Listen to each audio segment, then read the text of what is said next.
Hey, what's going on, guys? What's going on? What's going on? Explain 1972 here, and we are doing a late stream this evening. Um, Ran late at work today, but there was an update for Explain level that came out that I wanted to take a look at real quick. I'm definitely going to be doing some streaming tomorrow and probably the day after that, but I just wanted to get a flight in. Sometimes, when you have a hard day of work, one of my relaxation technique is to actually go do a flight, and so that's what we want to do today, and fly up to Canada from LaGuardia. So as you could tell, we are sitting New York City, LaGuardia Airport. I kind of prefer flying out of LaGuardia than JFK. JFK sometimes is way too busy, so that's where we're sitting right now in the Delta. One second here, folks. There we go. Yeah. I'm sitting in the Delta Boeing 737-900, all loaded up at the gate here. And got the luggage compartment, the baggage services, the catering all up and ready to go. And we got the pilots in the cockpit, and we're right now in a turnaround state. What do we mean by that? We got the AP already fired up. We got the ground power fired up. All we got to do is just jump in here, align it real quick. Going over to nav mode. So I just picked up this airplane. It came in from somewhere else for some reason. And we're just going to fire it up on our own and get it out of here. Let's just align everything that we need to do. Enter the IRS position. I got that. Init ref. Page 2. Copy that. Go back over here, put that in, and then put in our flight information, KLGA, and we're going to go to CYYZ up to Toronto. How's everybody doing today? I hope good. I hope your day has been good. Your flights in world has been good. What's up, Vlog with Jay? Welcome aboard, man. Yeah, I'm using Delta or United or Air Canada. Maybe the next leg I'll use Air Canada, but I'm going to use a Delta right now going up there. But welcome aboard, man. Thanks a lot for joining me here. I did already file a flight plan, and it looks like we have LaGuardia 8 on a New York Center and New York approach. So I'm going to actually call for clearance real quick from New York approach 1208.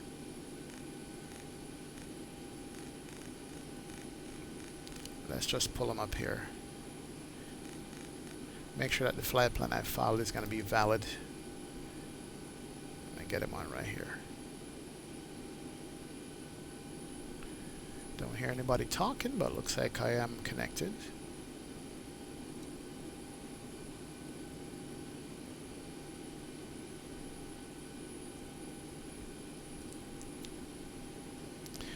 Good evening, New York approach. Delta 2806 requesting IFR clearance up to Toronto. Yes, vlog with Jay. I am Jamaican. Clear to the Toronto airport via B737 radar records have enough filed. Calling by Citizen 185 after the respect level 34010 after departure. Departures with me and squawk is 1153.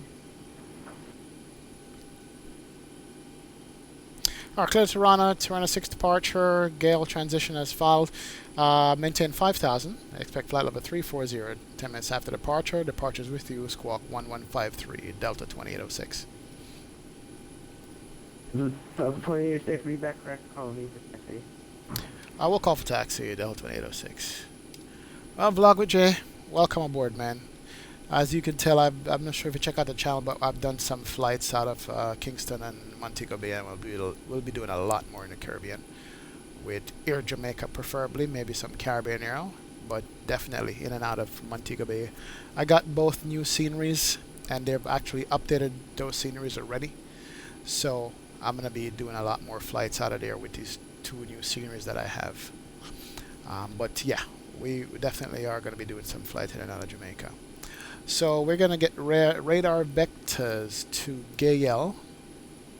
G-A-Y-E-L. Where is that? And Q818 is the airway we're going to take. Cubic 818. Here we go. And Woozy. W-O-Z-E-E.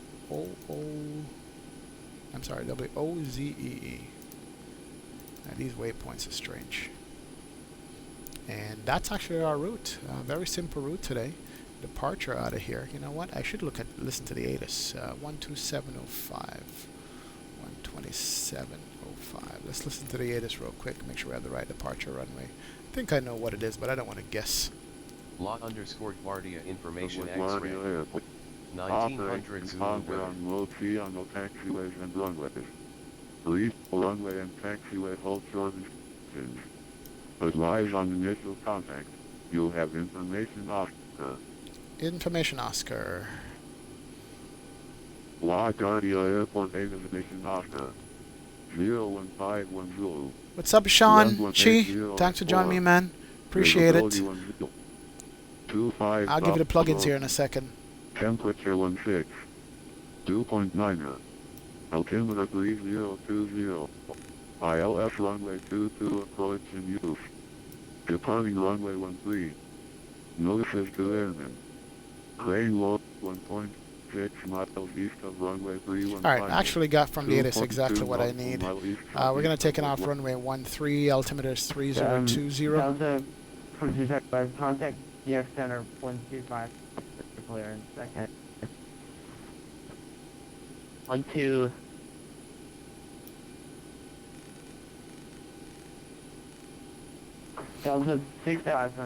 Alright, so that's the departure. Arrival. Right now, we're looking at the Lin 8 arrival into Toronto. Easy transition. You want us to go 125.220? And we should be coming in, as of now with the weather, says we should be coming in to runway 15 left, 15 left. That might change, of course, but it's all good. We're going to set up for everything there. And that's the flight plan. Pretty much is in already. Let's take a quick peek and see what it's going to look like in the plan mode. And so runway 13, we're going to make an immediate left turn out, I can see. To Jutes, Tennis, and back to Gale, Slim, Stomp, Buffy, Woozy, and then we're going to be on the Star, which puts us downwind of 15 and come into Toronto. Perfect. Yeah, we're good to go. That plan looks perfect for me there, so we'll stay with that, stick with that. That's good. Vlog with Jay, I'm actually using a Logitech Extreme 3D Pro joystick. I prefer it because I fly both the Boeing and the Airbus airplanes, so Logitech for me is pretty cool to use. Plugins wise, I'm using regular weather, regular clouds with a little add-on called Soft Clouds for X-Plane. I used to use XNVAR, but I quit XNVAR because it's just bad at this stage of the game.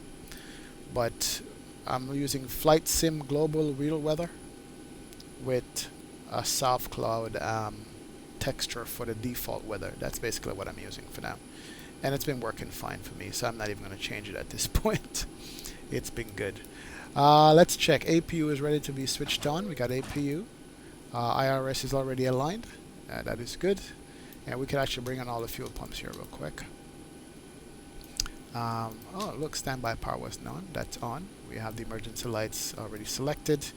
We have the position lights set.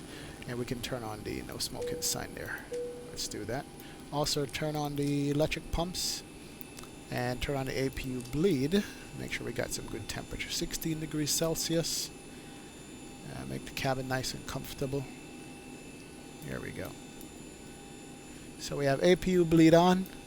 Flight level today is about 34,000 feet. Let's go ahead and put that in here real quick. Here we go. Flight level. I think it's 340 or is it 320? It's pretty much short flight today. It's about a little over an hour and 10 minutes on the flight plan.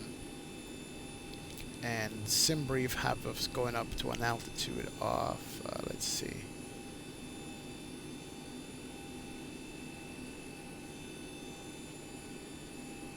yeah, I think it's 340. Alright, we're good to go there. So overhead is good for now.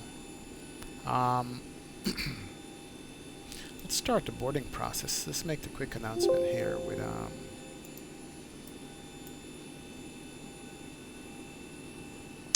menu, advance, boarding. Start the cargo, so you can hear that, and start the boarding process in the meantime. We still haven't put in our weight and balance yet, and our fuel. We gotta put that in here in a sec. We'll throw it in here in a minute.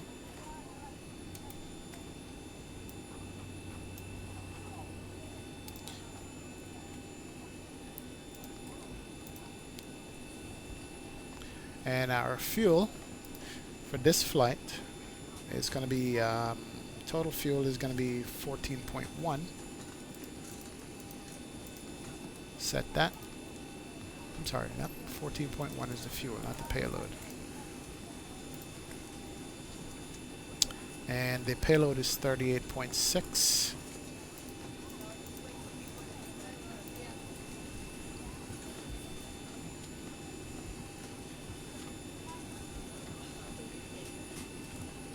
Plus 168 passengers. So that's going to be a total of 47. There we go. Alright, so that's going to be your total payload, and we are good to go in the weight and balance. So we can actually initial ref this stuff. Reserves on this flight, since the reserve airport is really close by. It's going to be 2.5 on the reserve. Cost index is at 38, so we get there real quick. And flight level 340 is what we're shooting for. It is asking for the cruise wind. At the top of climb for us. It's going to be out of 312.009 at 13. That's it, 013. So not a bad cruising at all. And minus 38 degrees Fahrenheit. Transition altitude is good, 18,000 feet. And we can do select outside air temperature, derate 1 on the departure, do a flat 5 takeoff as normal with a Boeing, and that should give us our V speed 142, 143, 150, and our CG is 24.1. Good. Alright, 150, that means our climate is going to be 165.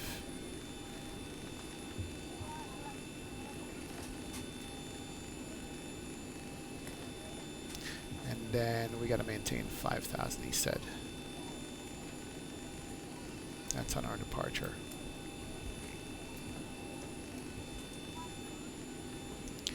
And runway heading for 13 is 0.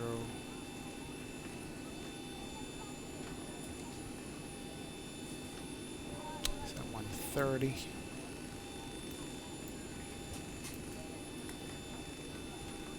There we go. Alright.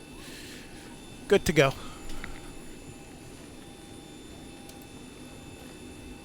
Alright, we're almost done. Set everything up here.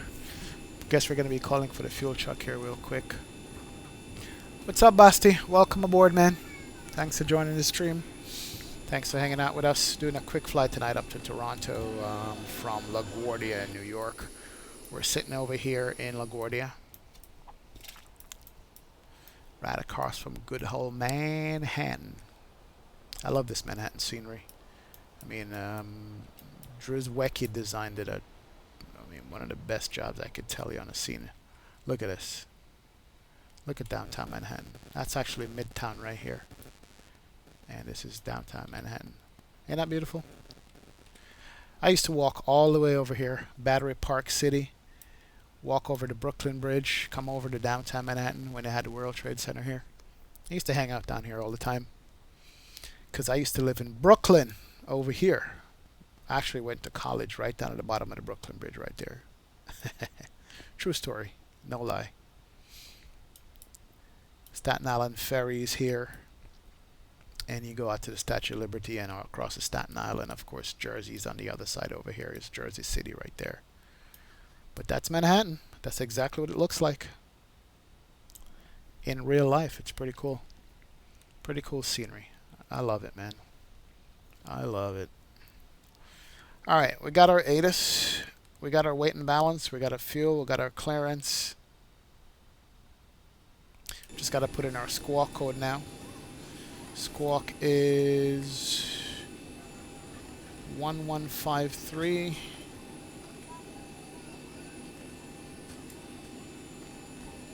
There we go. And let's call for pushback. I think we are ready to go. I guess the captain might have something to say about what's going on in his airplane. This used to be so automated, now it's not. Ladies and gentlemen, from the flight deck, welcome aboard our plane today. We're wrapping up the final paperwork here to get you on your way momentarily. I want to thank you so much for your company and Hey, thanks for the team cheers, Basti. Give me some thumbs up. I appreciate it, man. Thanks a lot. You're the cheerleader for us. Good.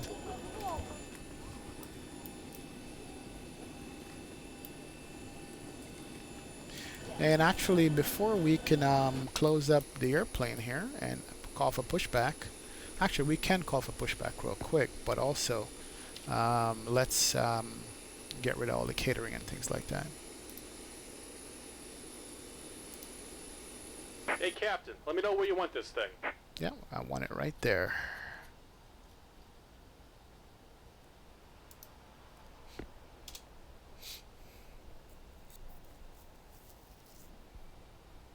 Great news, Captain. Your tow's coming. Thank you very much, sir. And while the tow's coming, let's get rid of some of this stuff here. Ground services. We can get rid of the baggage loaders. Get rid of the catering truck. And we can close up the back door and the front door. And here goes the doors. This door should be closing up here shortly. There it is. And get rid of the cones. Perfect.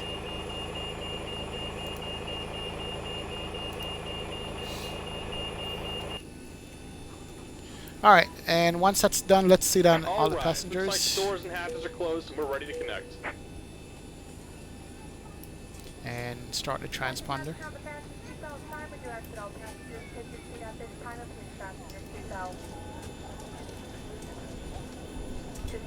We cannot leave the gain until 09 are started properly to the leg. All overhead bins are closed and all passengers are seated.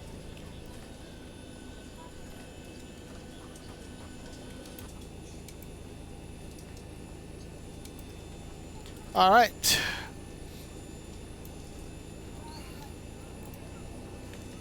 We are good to go. And let's close them up. Almost forgot to turn on the window heats here. Captain. Tow's connected, bypass pins inserted. Go ahead and kill the parking brake when you're ready to go.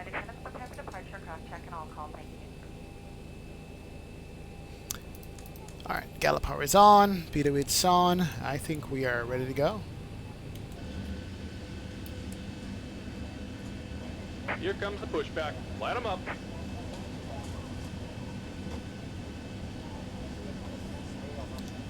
Here's the push. We are good to go, folks. Uh-oh. We are pushing back with one problem. Anybody notice what it is? There we go. We just closed the last cabin door. Almost forgot. Alright. Let's turn off the AP, the packs.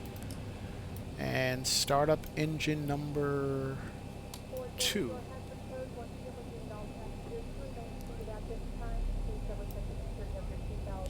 Alright, looks like we got rotation on N2, on the engine number 2, which is good.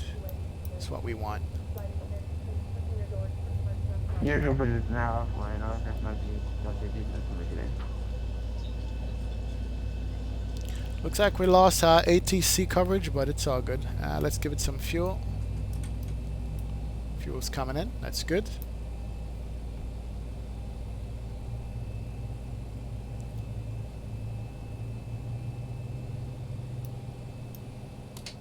Starter cutout on engine number 2, and let's start up engine number 1. And we'll watch that.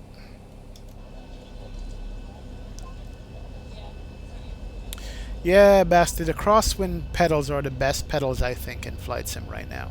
I haven't gotten them yet, but I aim to get those. That's going to be like a birthday present for me. They're very expensive, but they're worth it. You said you don't like the pushback sound with this guy. This is actually Cat Strader. He's a avid streamer and used to be on YouTube. He's on Twitch, and that's his voice on this particular one. I mean, you could change it, but he sounds like a tyrant, a try-hard. Yeah. Wow. Yeah, a lot of people say they don't like it, the way he does it, but I guess it's variety. You know what I mean? You have John Fly who did one, and you have the Jamaican guys who do one. And it's just, you're not going to get the same voice every day. Just about done here. Go ahead and set your parking brake. Alright, let's put on the parking brake here. There we go. Parking brake set. And we're disconnecting the tow. Give me just a moment. Not a problem. Go ahead and disconnect the tow. Alright, engine is stabilized. We can bring off the engine 1, engine 2. Turn on the pitot heat. Turn off the bleed on the AC, turn the bleed back on the engine bleed, and the packs can come on. We have our altitude set, which is good. We can go to continuous on these. Leave the lights for now, but we can kill the APU because we don't need it. We have anti-collision and strobe on. Fuel pumps are on. We can actually turn on the yaw damper now. Good. And then we have a flap 5 departure. 1, 2, 5. Make sure the flap's going to come out. Here comes the flaps. And we're disconnected. Signal and pin on the right. Take it easy and have a safe flight. Alright, we're good with the flaps. The pin is disconnected. Engines are fired up. And there goes the pushback truck.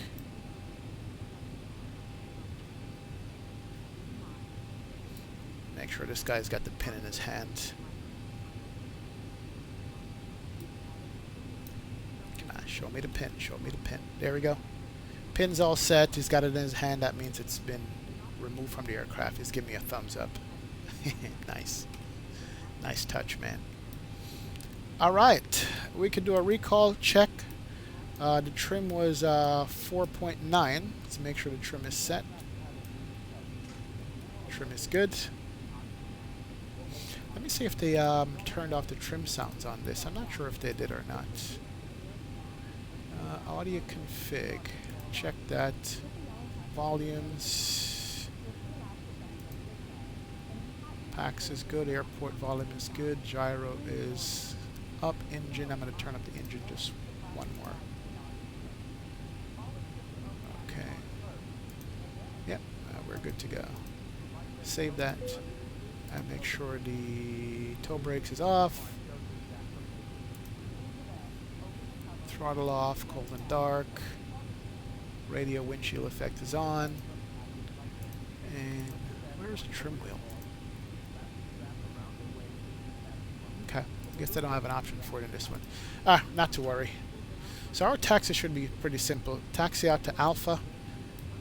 On Zulu Alpha, make a left, go all the way up to runway 13 and get out of here. Lorne V. Littlejohn, welcome aboard, man. I appreciate it. We are sitting over here in LaGuardia in New York City. And we're going up to Toronto this evening. Up to Canada, man. So we're going to be taxiing out here up to Alpha, cross runway 4, make a right, and we're going to take off and head north and come back. We might get a glimpse of the city on the way out, but hey. All right, let's arm the LNAV and VNAV for guidance. No, We gotta turn on the flight directives first. Absolutely. Arm LNAV, arm VNAV. Everything on there is set to go. Engine set. We haven't done a flight control check, so right, left, up, down, rudder right, rudder left. We are good to go here. Just make sure that they work. There we go. Flight control is checked. Perfect. Alright, I think we're ready to go. Let's get out of here. And airplane is rolling on its own, which is pretty good.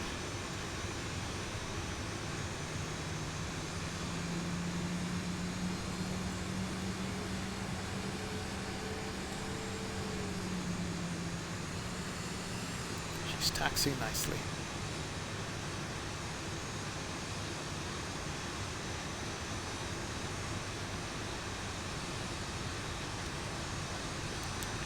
And let's just make sure we look where we're going. And so we are going to go to the left here. Just give it some gas.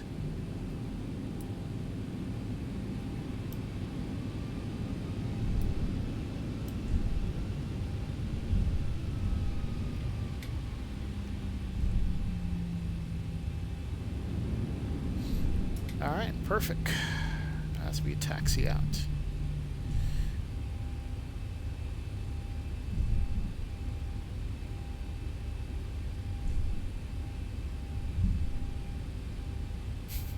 Because he sounds like he's having his first day at work. Wow, okay. Well, he's real excited about the job. Let's put it that way. I think that's what it is. Actually, we need to taxi to the right over to Bravo taxiway.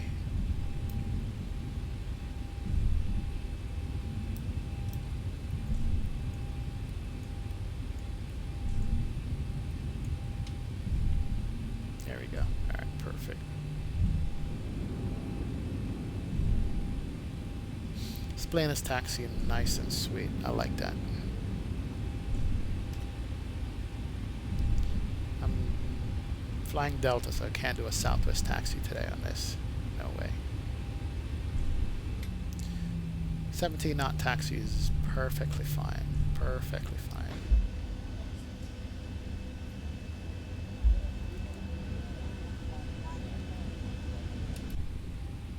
Yep, ignoring the taxiway. Just pay attention.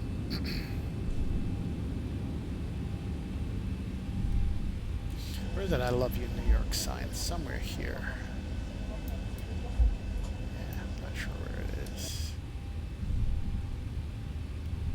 Yeah, pretty short taxi. I think we should be able to see the city off to our left. There it is. Yep.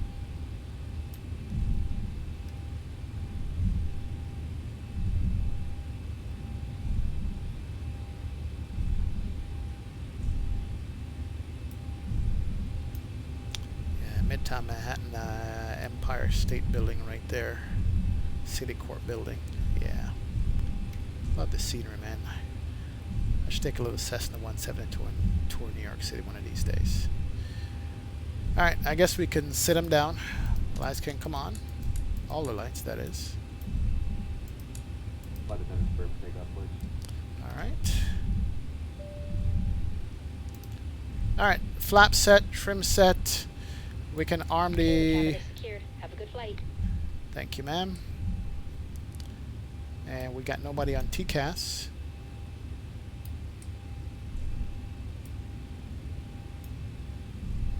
And we're going to line up and wait here. We don't have any ATC on, so we're pretty much clear for takeoff. We didn't see anybody on TCAS, so we can get out of here.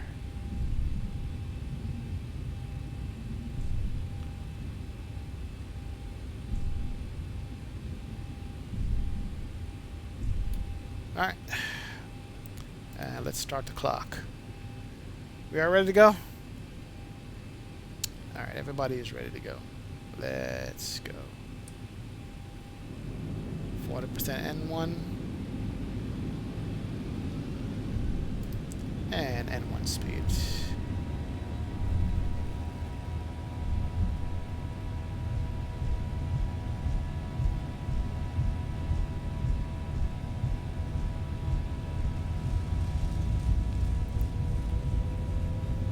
Airspeed's alive. 80 knots. Checked.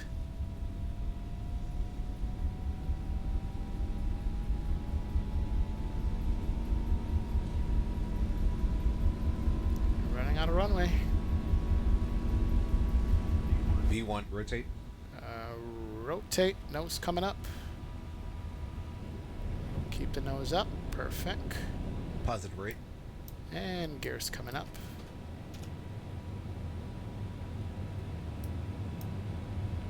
And we're just going to follow the flight director here. Trim it out. 400. Checked.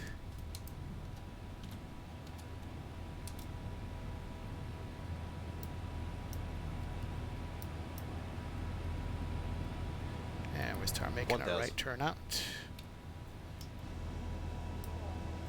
Out of New York. Here goes the runway. Perfect. Let's pay attention to what we're flying. Speed's good. Climb out speed's good.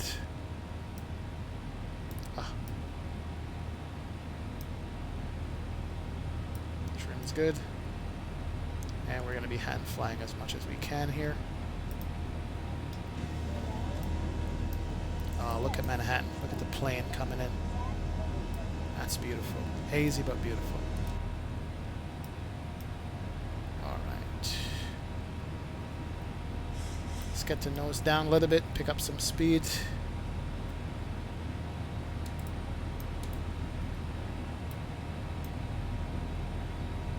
And bring up the flaps. Increase the range on this. Perfect.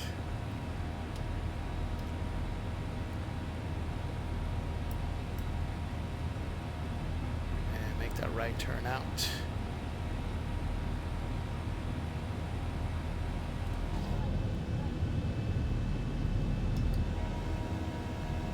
And look at Manhattan in the distance. Man, that's beautiful. Beautiful. I like that. Alright, nose it down a little bit, pick up some speed. And we can actually just bring on the autopilot. Let it take command of the airplane. On speed, on course. And let's take our speed up to 12,000.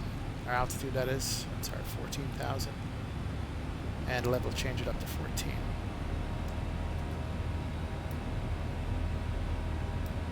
As we continue our climb out.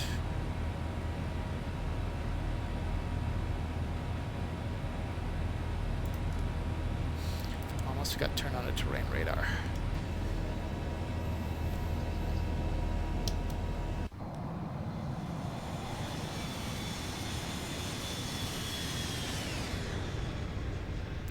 Kind of a hazy day today flying out of New York.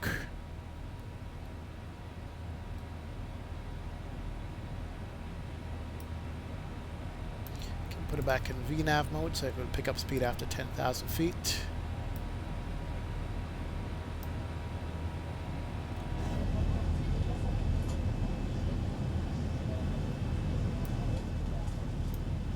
And that's JFK in the background right there, I'm pretty sure of it. Yep, that is JFK, and that's Manhattan in the back there. Okay, we had a weather change.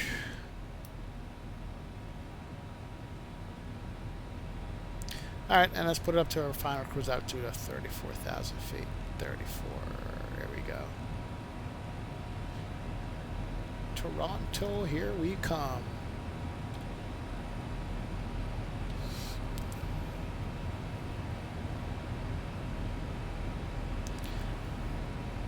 Little John, you want me to do a long haul flight?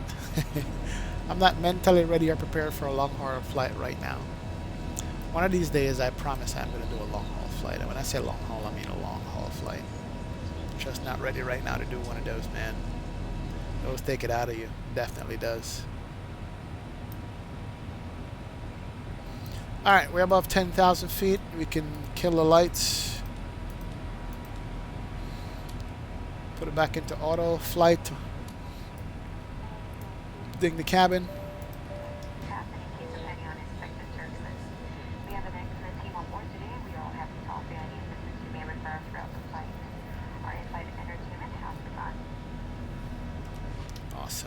we can reset the gear handle to off position. Perfect.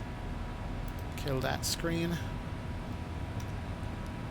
as we fly out of here. Alright, and let's do a direct on our route here. Let's do a direct gale because we need to go back, and that's going to make us do a nice left turn and go back to gale here.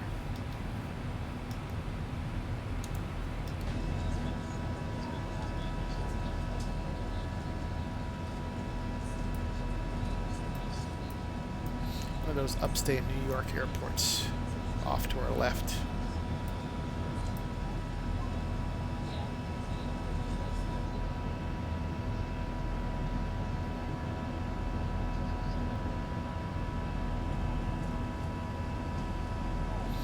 $500 gig download for the Ortho XP.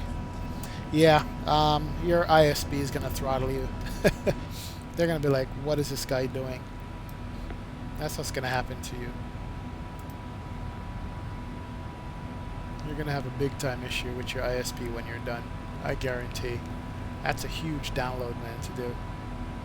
Definitely is.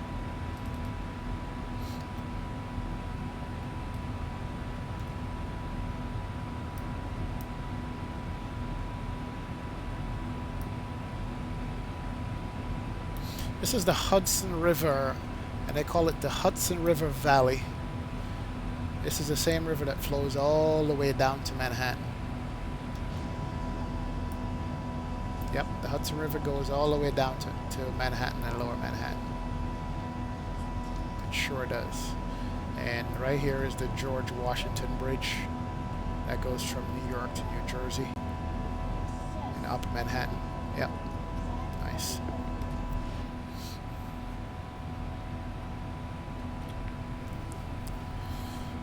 Alright, we're making headway.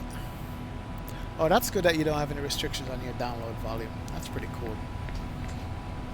I don't think I've ever maxed mine out yet because I don't do giant downloads. I do a little bit at a time, maybe 50, 60 gigs at a time. Nothing too crazy.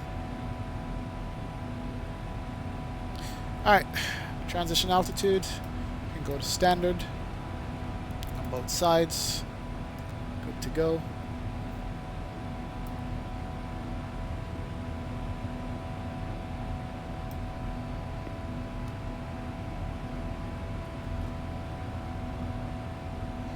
And we're climbing out at 271. Pretty good.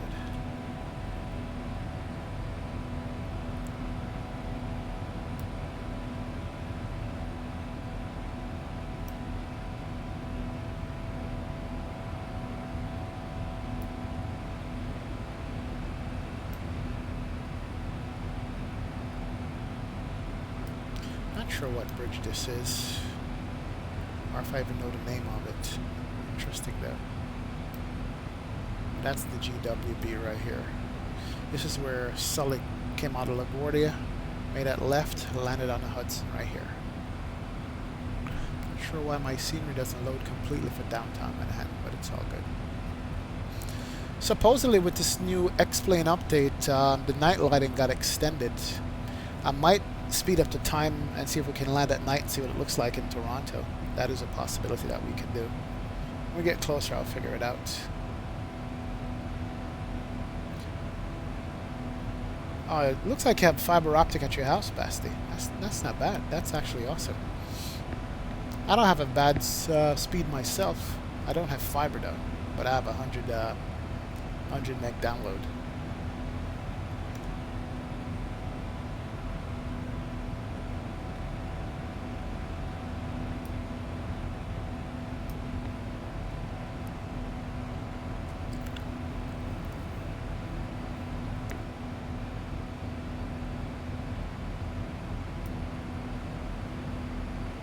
And apparently there's some changes coming to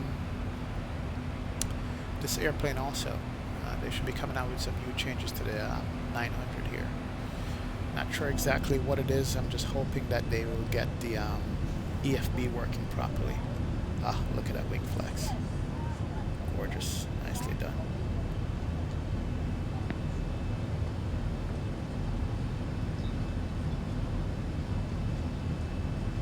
guess a little bit bumpy out.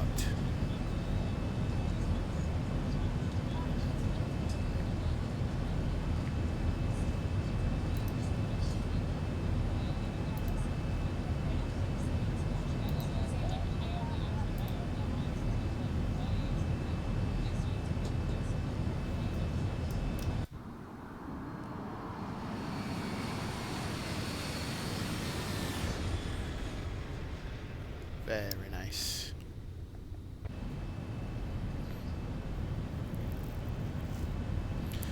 Little John, I said read your comments. Which one of your comments? Next flight, where you go after this one? From Toronto. Good question. It won't be a long haul flight.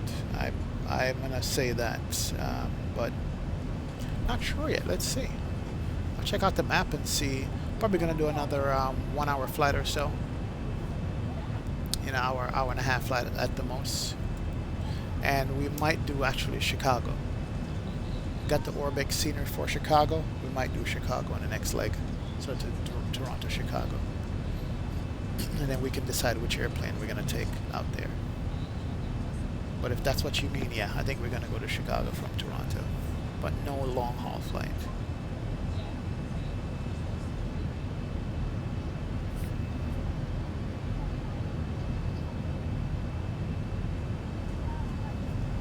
Yeah, that's true. With BitTorrent, if you have a lot of people seating it, then yeah, you're good to go.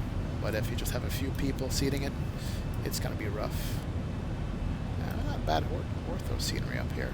Upstate New York. Or Upper Hudson River Valley. There's like an airplane tour you can take and fly all the way down to Manhattan on the west side, turn around the Statue of Liberty and come back up on the east side of the Hudson Valley. Busy, busy, busy airspace. And actually, there's tons of YouTube videos out there of that. It's pretty cool. It's pretty cool indeed. All right, 27,000 feet. We got 28,000 feet, so we got 6,000 feet to go for top of climb, and then we can sit the passengers down. And I didn't check my cabin altitude, but of course it's climbing. Didn't hear any alerts, so we're good to go. That. Also, I'm hoping that in the next update they have this thing working, man. This is what I want to work right there. If we could get this working, I would be so happy. So happy with it. Come on, go back up. There you go. Perfect.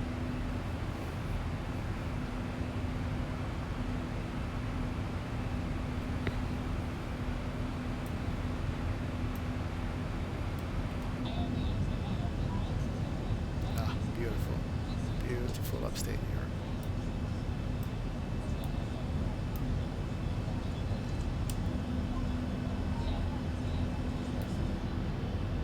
Why is it so bumpy today? Well, slightly bumpy, I should say. Not entirely. It's a beautiful evening, man, to fly. It's a very beautiful evening to take this airplane out and fly up there.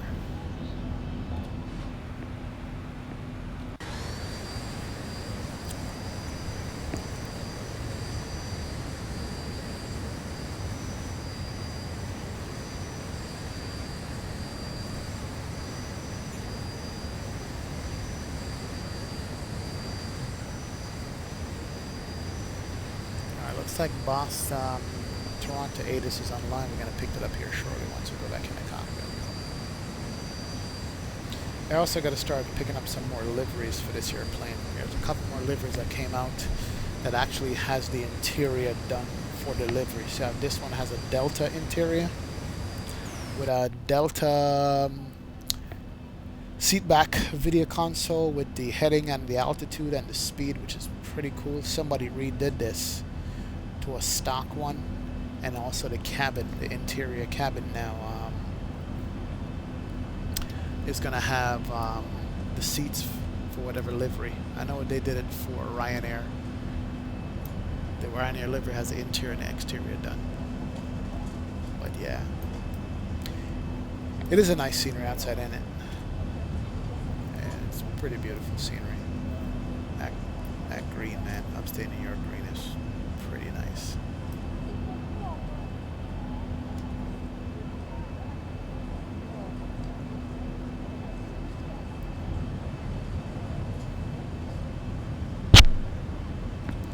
Alright.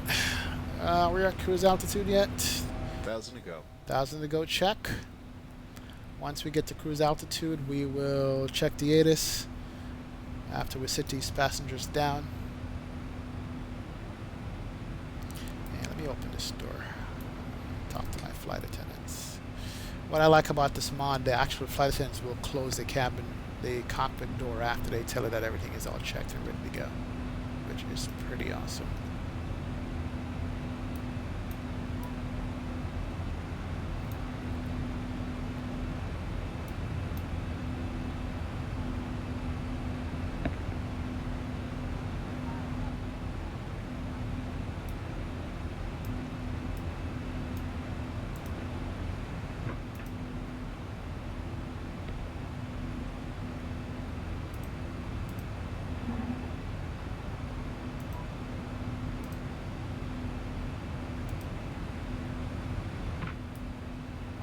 Ladies and gentlemen, once again for the flight deck, we'll level off now at our cruising altitude.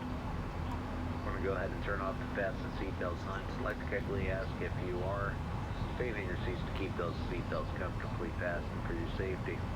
Onboard computer showing an on-time arrival, no ATC delays either. We're going to stay quiet up here, have you enjoy the flight and the service. Once again, welcome aboard. Welcome aboard. Let's sit them down. Well, turn off the seatbelts. There you go. Good to go. Alright, we are cruising 34,000 feet. Speeding up to our final cruise speed. And let's see here. Let's brighten this panel a little bit. Good, now I can see. Same from over here.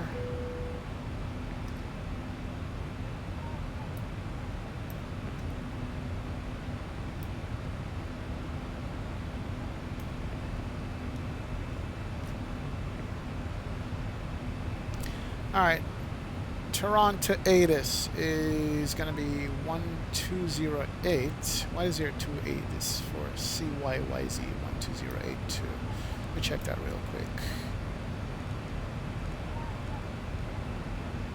Gotta be prepared for these guys coming in here.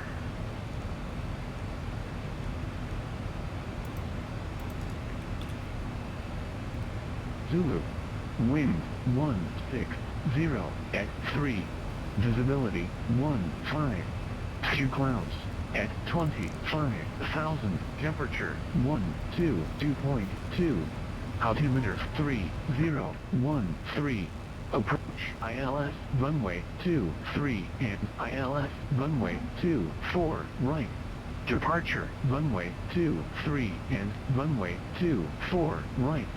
Advise ATC information, Foxtrot.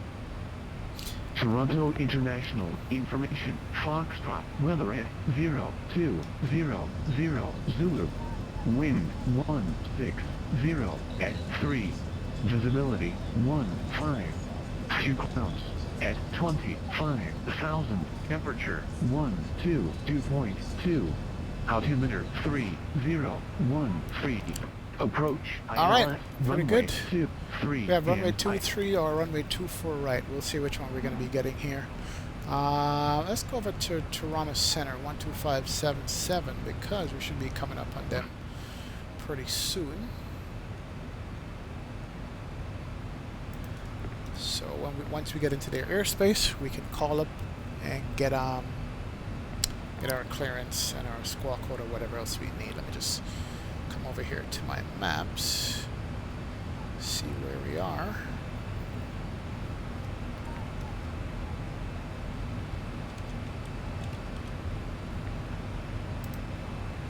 Let's see how far in the journey we are here.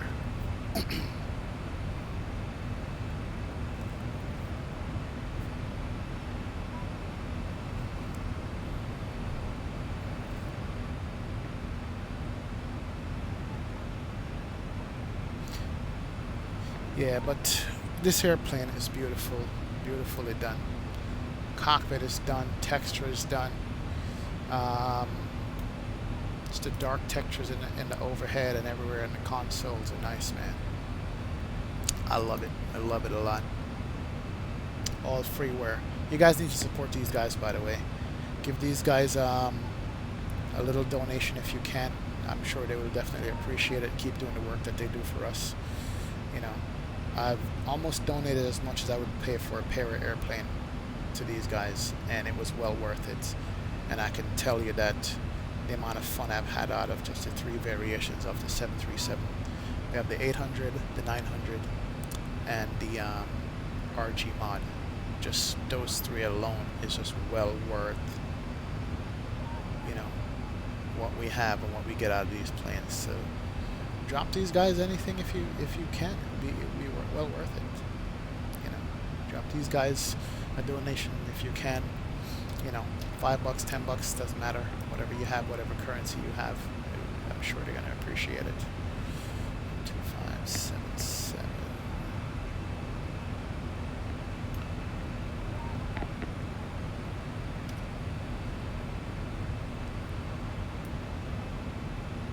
Alright, currently 21 minutes in flight. Let's see where our top of descent is going to be. We have 122 miles to go before top of descent. What does that mean in terms of time? So we should be descending about 15 minutes. I think, yeah.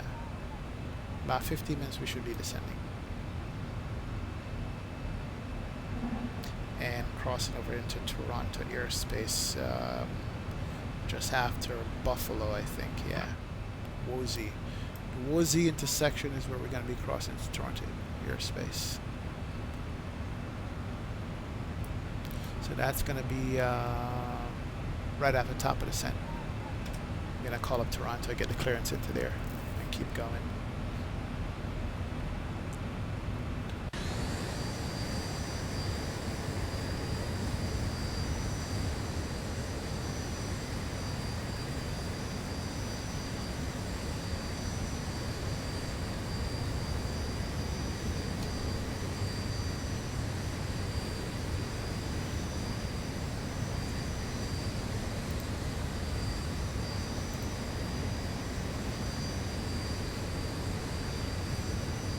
Might have a weather refresh here. I'm trying to see if we get one. Setting up the Flight Sim Global Real Weather on this. It wasn't working earlier for some reason. It wasn't hitting their servers, and so I had an issue. So we might get a weather refresh. Hopefully it's not too bad. It doesn't throw us off course too bad with the winds or anything like that. Hopefully. Once it loads in, you should see a wind direction change.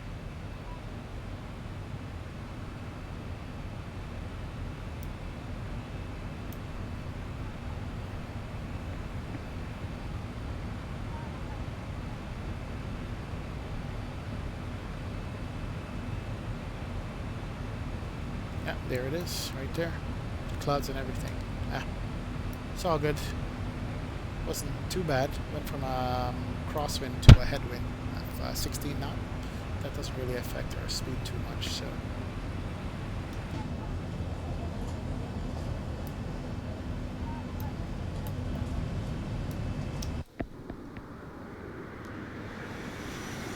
Oh, look at those high clouds. Wow.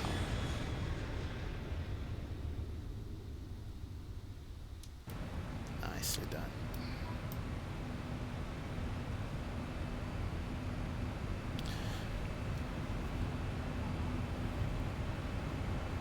Rashid Ibrahimi, welcome aboard, man.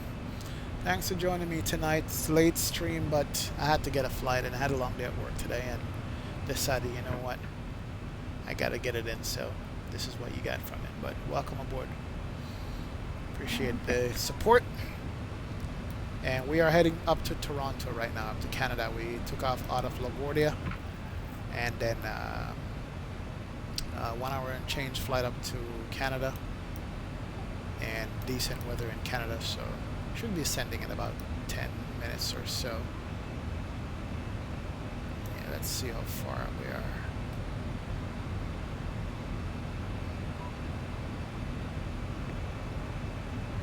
Yeah, and about 80 miles. You know what? Let's start setting up for this descent, really.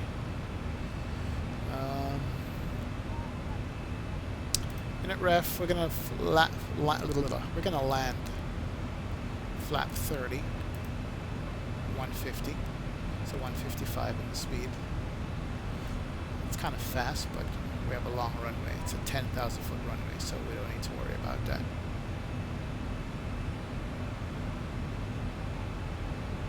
And then with the ATIS, at the arrival, we had set up for 1.5 left, but with the ATIS that we did, it's saying that we're going to get runway 23 or 24 right.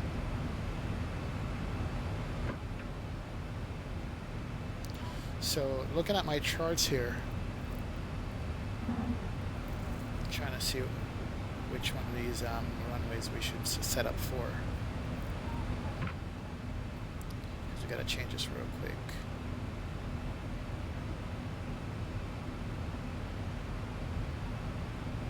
Two 4 right. We're gonna take 2-4 right. So we're gonna change this.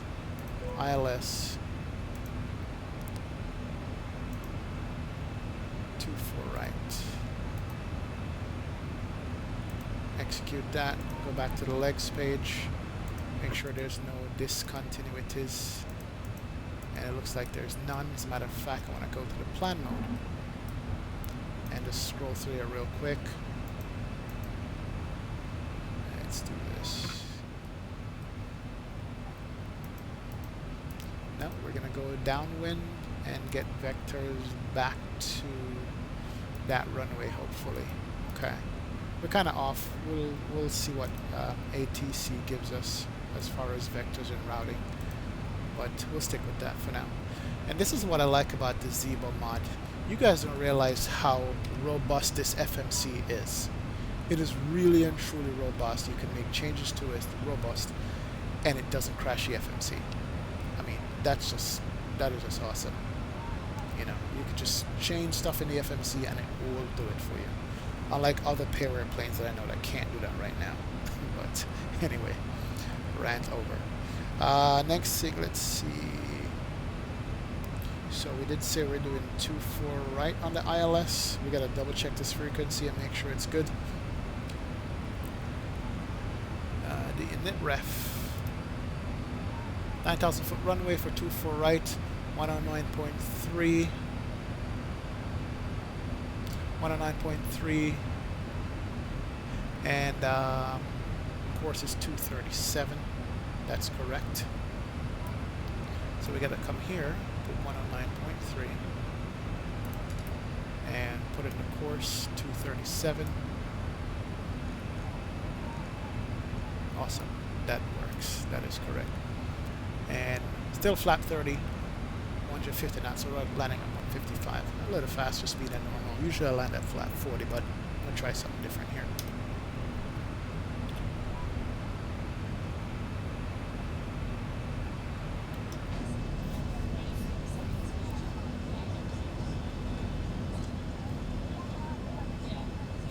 Yeah, Rahimi, I'm using built-in explain weather with Flight Sim Global Real Weather. It does load the weather every 5 minutes, so you'll get the clouds pop out and pop back in a split second, which is what I hate about it.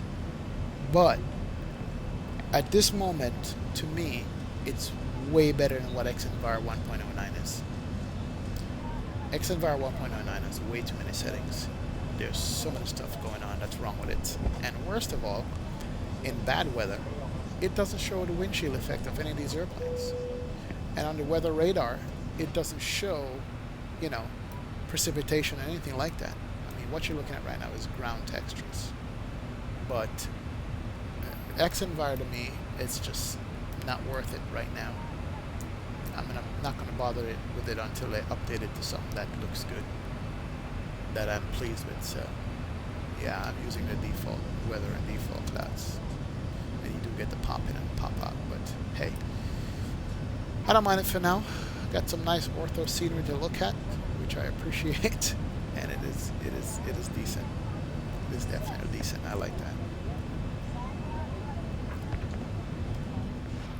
I mean, I do have XEnvir 1.06, 1.07, 1.08, 1.09 on my computer. I can use any one of those, but I gave up. I'm going to give this a shot for now. Oh, almost forget, we need to set the RTO to 2 for the auto brakes, I should say, not the RTO. Auto brake 2. And then the landing altitude, let's check that, make sure we set that before we start our descent.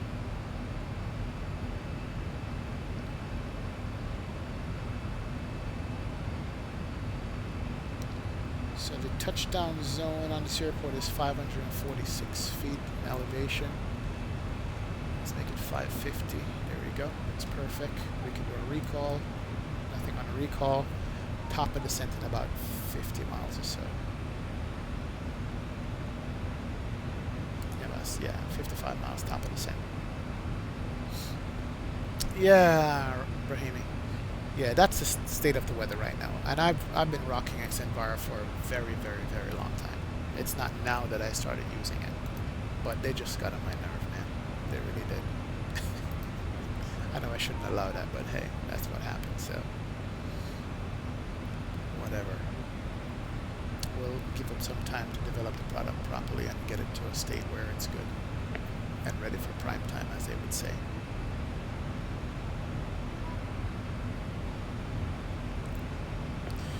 Alright, not using a checklist, we'll just make sure everything is set. We have the land altitude set. We have the FMC set up with the runway and the ILS set up. That's good. We have the flap setting good. We have our course. We have our speed. I think we are ready for our descent. I think we're going to be ready.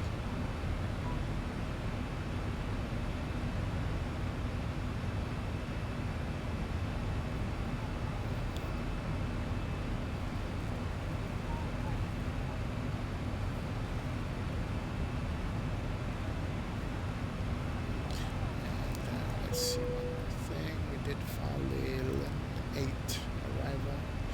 Not sure if my arrival goes with my runway, but you know what? That's what I filed. I'm going to stick with it for now.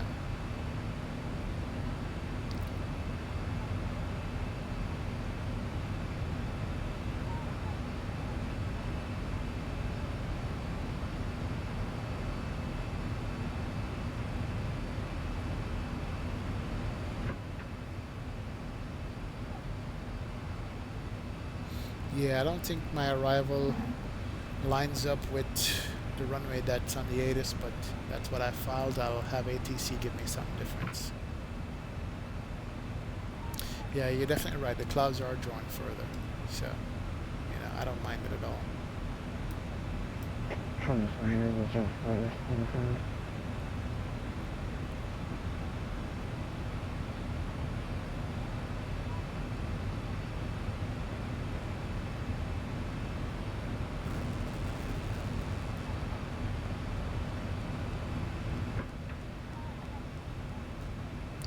Still haven't hit Toronto Center yet. We're going to hit it after WOZ. Push to 545, or just before WOZ, I'll call it Toronto Center and ask for clearance to get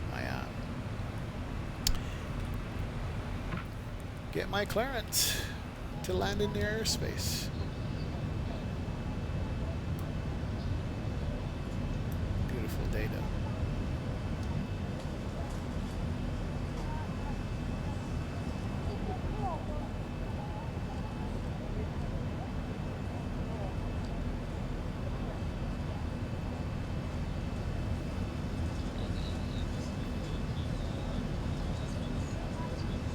Well, so far, no complaints about X-Plane 11, whatever it is now, 2.0 or something like that. It's pretty good. It's pretty stable. Knock on wood. Doesn't seem to be affecting the frames. Hasn't crashed yet. I shouldn't have said that. And I think we're going to be fine. Another decent update from Lamino. They need to get this stuff working, man. Absolutely, they do. Come on.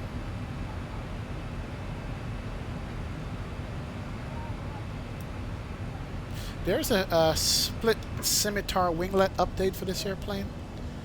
It's in beta status right now that we could turn on if I had data ref editor, but I'm not ready to do that yet. But it's out there. I've seen it. I think after this I'll jump back into the 800. Perhaps. And take it over to Chicago.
about that.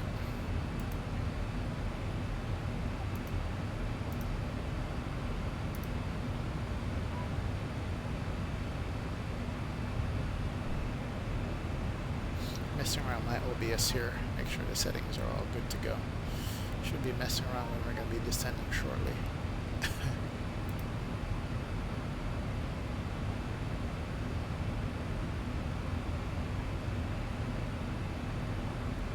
All right, coming up on top of the descent.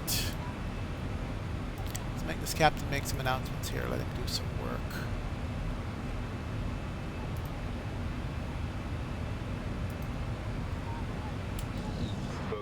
Flight deck, we've started our descent. Should have you on the ground in about 15 minutes. Want to thank you so much for your company and business, and hope to see you again with us sometime very soon. All right, let's reset our MCP altitude here. It's flight level 240. And the LNAV and the VNAV should take over here shortly.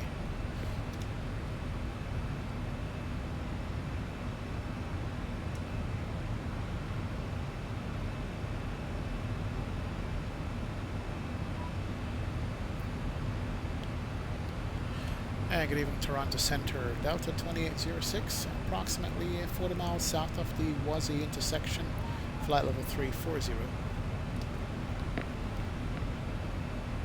That's 2806, Toronto Center is just closing for the day. On Unicom for the arrival, sir. Unicom for the arrival, Delta 2806. Oh, wow, you're closing up. Can't believe that.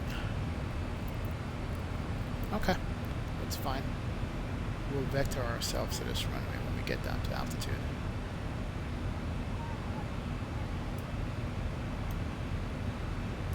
And here goes the descent. Turn on the fast seatbelt sign.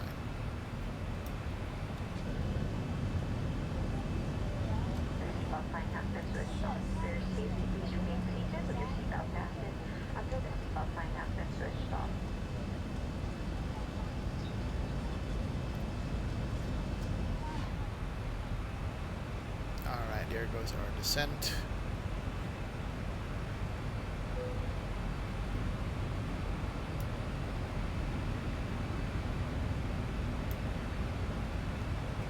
We are heading down, folks. Down, down, down. We still have approach on 1288. Let's tune to him and see if he'll pick us up once we get into below 18,000 feet, I think. Might have approach. They might be able to vector us. So I've just tuned into the approach frequency right now.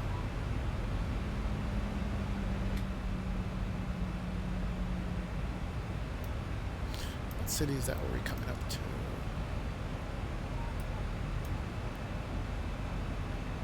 Buffalo. That was the city of Buffalo we were just coming up to. But clouds kicked in, so we can't see it anymore. It's all good.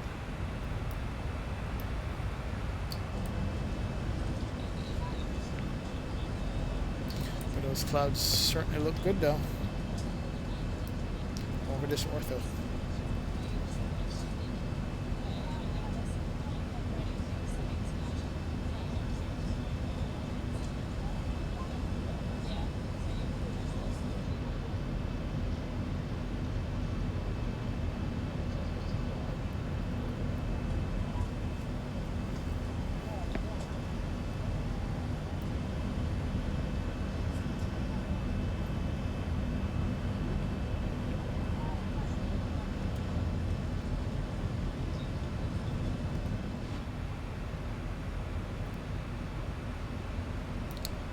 Some speed brakes out.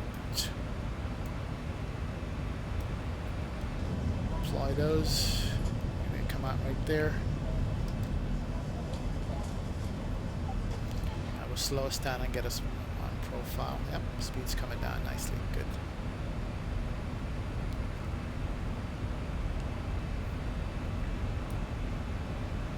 Alright, recall is checked. Land altitude set. Speed is set.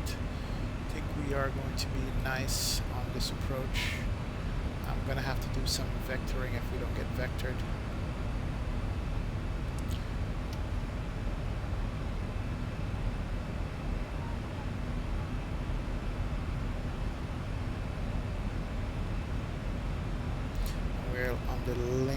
8 arrival into Toronto.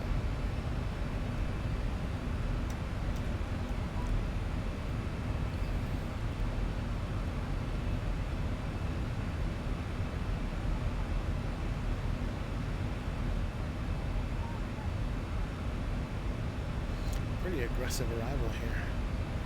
Gotta hit Ute between, let's turn this off, 13 and 11. Let's bring this down to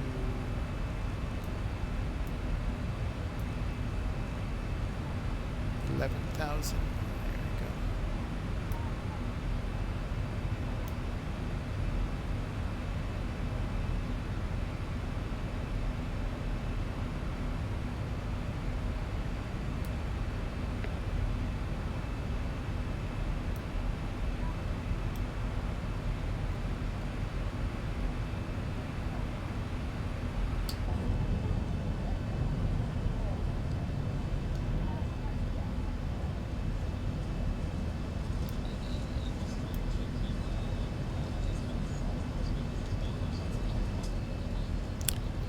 John, what's going on, man? I think you'd probably be in bed already. Just kidding. Welcome to my late stream. Going into Toronto here, out of LaGuardia. And we're on our initial descent here. Although we're overspeeding like crazy right now. How is that? There's no drag for this airplane? Drag's at maximum. Interesting. Okay. No problem.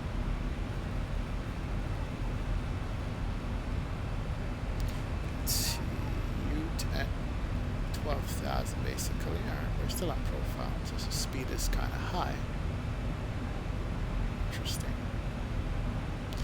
And about 4,000 feet I'll be calling approach and see if they can handle us in here and give us some vectors.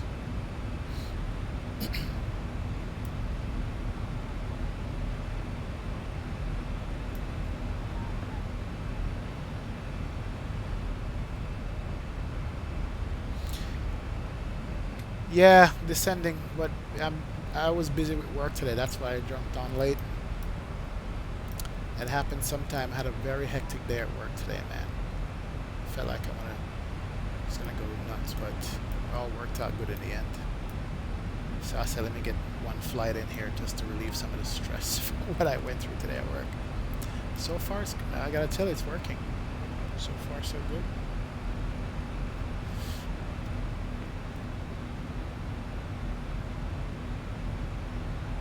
Yep. Immersion ruined. Lost my clouds. It's all good. We're going over the border from Buffalo to Canada anyway. It's all good.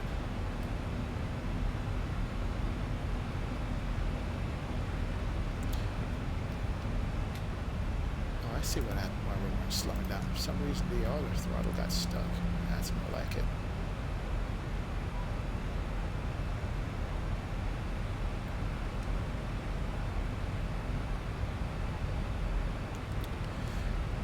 And good evening, Toronto approach. Delta 2806, descending through 18,500 on the Ling 8 arrival.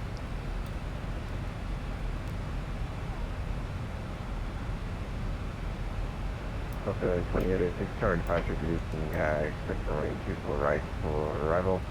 You hold within 5 miles, please. Expect 24 right for arrival, Delta 2806. And what's the altimeter? 3013. And that truck terminal good evening again for Russell Pablo, 3 minute back on the ground, Burlington, IFR, speaker drone. Bravo 1203, medevac, next one, retrieve flight. Here we go, 3013. Roger. I'm sure our port said something else, but hey, we'll just stick with, he heard me, and he said 24 right, which is what we set up for, so we're good to go. We are good to go. Yeah, man, thanks for joining the stream. Thanks for logging in here and accompanying me on this flight. Appreciate it. Definitely, as usual. I think we're gonna get out of here and go to Chicago when we're done with this one. I was gonna only do one flight, but I think we're gonna go to Chicago. Let's put some drag in. There you go. Bring the flaps out. Good to go. The board's out, I should say. Bring it back on to managed speed. That's good. Bravo 1-2-3, Novak. Yes, weather for you at Burlington Pearson. Wind variable at 2 knots. Altimeter 3013. Visibility 50 miles, that clear. Temperature 12, 3.3. Intention for departure and how long's already? Looks like we got traffic coming our way. But he's above us, 4,300 feet. That's good. It's going to be no factor. Check on range 3, 2, set up 3 clear. And we can do this. Good to go. We actually got 2 bogies coming towards us. 8,000 feet above and Yeah, trying to pressure. 2,000 below. Coming straight at me, but hey. 210 on the landings for the pressure. And here we have, folks, if you're sitting on the right side of the airplane, you can see downtown Toronto. Right for arrivals, you get call on 5 mile final.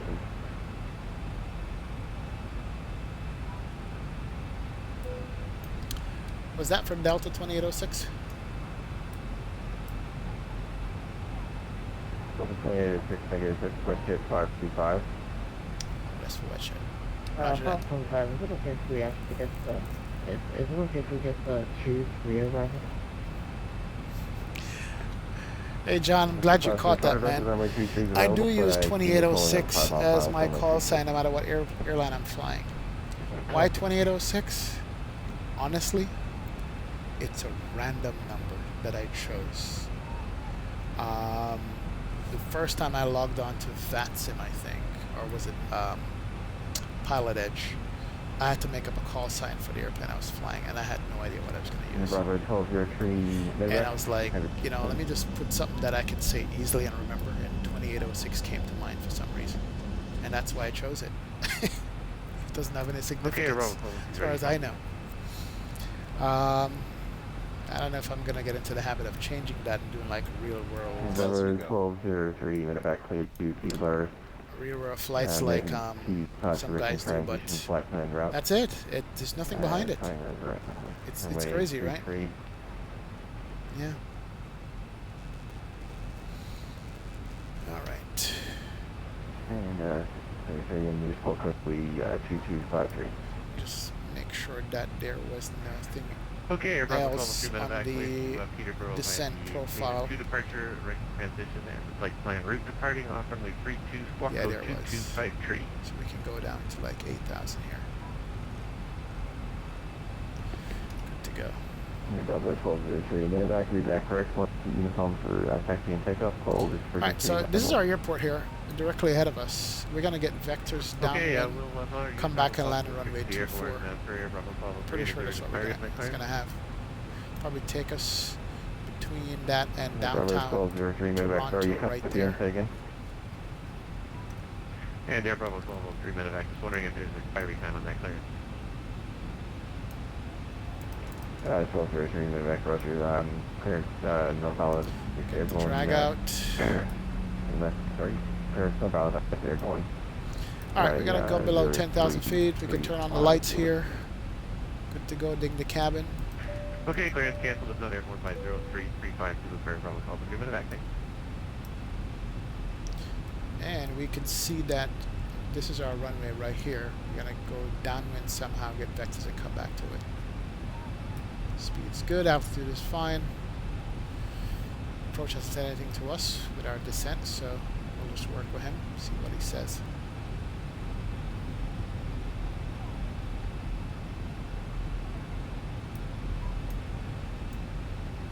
And we can take out the drag, we don't need that.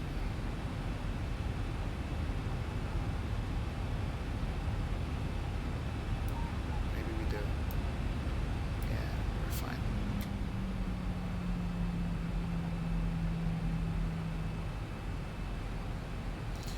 November 93772, Cessna 150, and you still use it. Yeah, it's what you remember. If it's ingrained in you, that's what you use. November 93772, really? 93772. Not bad. Wow, gotta see the scenery over here. That's Toronto right there. Coming in over the city. Well, close enough to the city. Sorry, guys. My bad. I'm gonna do this. Give it you the old first officer's view as he looks out the right side. This is freeware. 1,000 to go. That's freeware scenery right there. It's not bad. They did a good job with it. And it's old freeware scenery from X-Plane 10.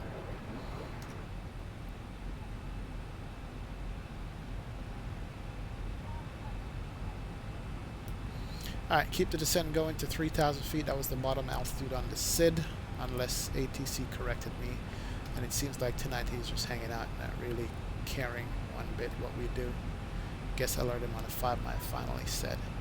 So I'm going to make a vector right turn downwind, starting now. I'm actually going to make a more of a right than what it's giving me. Yeah, I'm a vector myself. Wow. Look at that turn.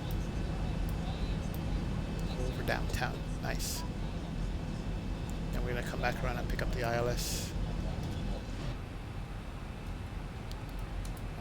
We can bring the speed down to 210.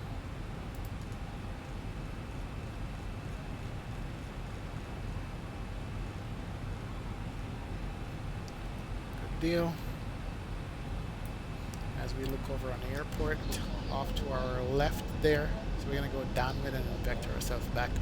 This is 24 right here, I think. Yeah, that's going to be 24 right. Awesome. Good deal.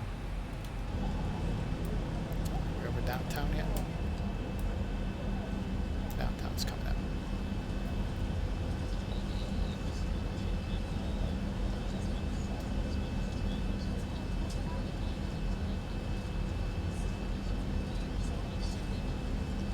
So at 3,000 feet, we should be about anywhere from 6 to 10 miles out from the airfield. And we're going to turn around and land. Ed Ball is about 9 miles out, so we can turn around. We need to get our descent rate going here. We speed it, make it 1,500 feet a minute. Our speed is under control. We just need to descend it down now.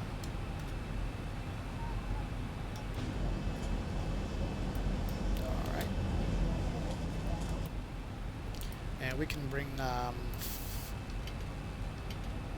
flat 5 out too, help us slow down a little bit.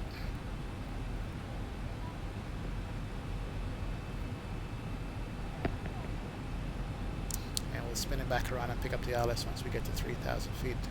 We'll go a little bit further out so we can get that altitude down some. Alright, let's arm the speed brakes armed. ILS frequency set. Toronto, good evening, Air Bravo. Volvo 3-minute back to you again at 2300, climbing 3000 on the Maiden 2. Cabin crew, please prepare. Bravo 1-2-0-3-minute back. Sure identified seven directors among four. Final approach. I'd like to thank all of you for flying with us today. We appreciate the business and we hope to see you again soon. Thank you. Alright, climb 5000 and direct curriculum on course, Air Bravo 3-minute back.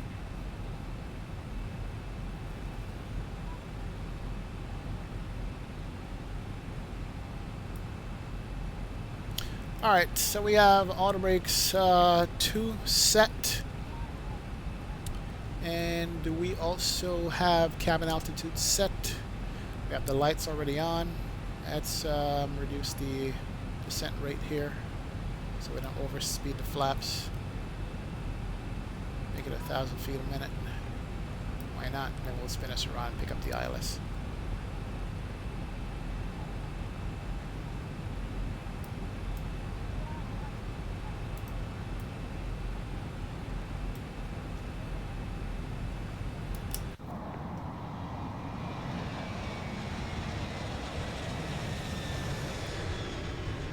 she goes.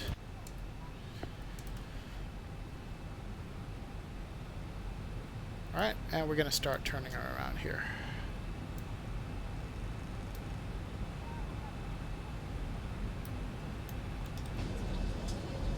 Here she goes on the turnaround. And we're going to reduce our speed to 180 knots. Departure now Echo Starting 311 request runway 2 4 high please. 1,000 to go. Right, Echo up to 1,000 goes 3311. checked, and we can continue our turn all the way back to Eggball, pick up the ILS and the localizer. We're going to arm the loc. There we go. And our speed is going to come down really nicely here once we intercept. Oh, look at downtown. Alright, 3,000 feet, and we should intercept the ILS at a nice angle. And the speed should come down nicely. Michael, crossing 201, request landing runway on. Landing to 45 please. It's about 15 miles out right now on the ILS, and we should be intercepting, see, the localizer is coming in, right there. No, I'm not on Steam, John. I'm on regular download from explain.com website. I prefer it like that. Never had Steam before, so I wasn't sure what to expect with it.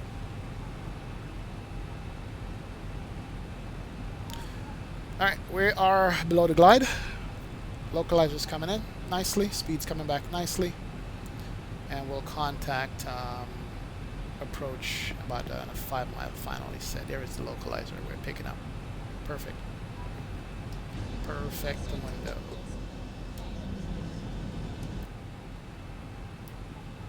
And we're going to be doing a flat 30 landing. VREF is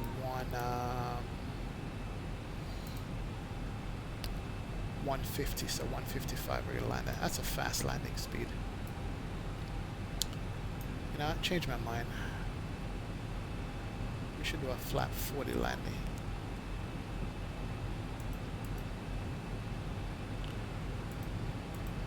Flat 40, 142, so 147. Alright, so we're on the localizer. Sorry, we're on the localizer. Let's do the approach mode so we can get onto the glide slope once we hit that.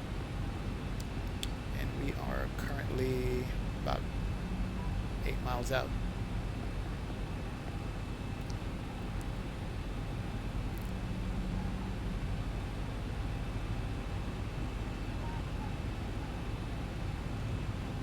Let's bring the speed back.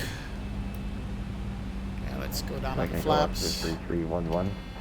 Flat 15. I guess we could do the gears. There's a gear horn.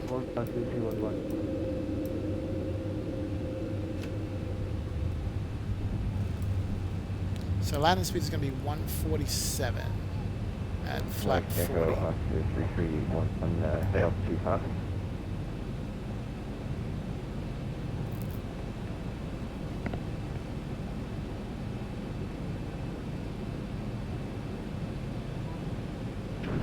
Maintain 2000, Michael, start 311.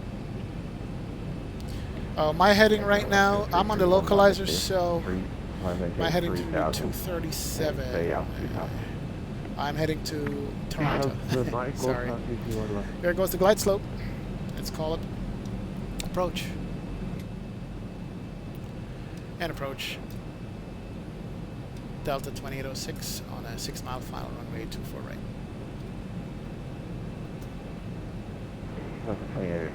Departure, variable Phoenix, please land 24 right.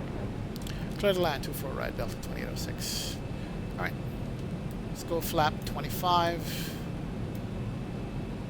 Flap 30.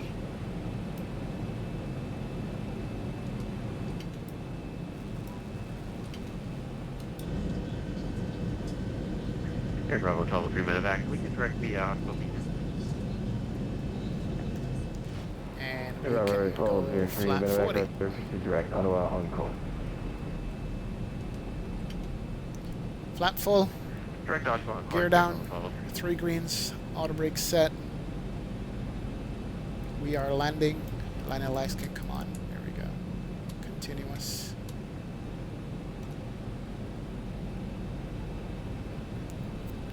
And let's do a manual landing on this.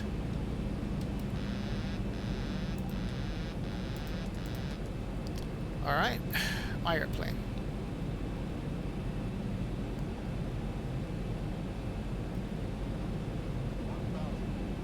Thousand feet, stabilized, Mr. Perch, altitude set. Checked.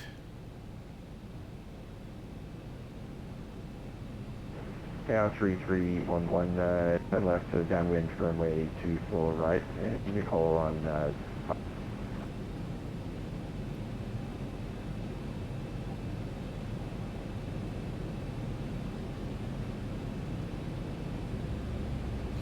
little bit high. 3 rights, 1 red. We're on center line. That's good.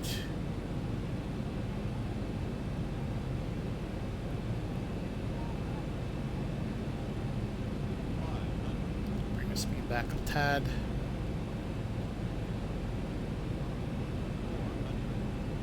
Two rights, 2 red. Perfect.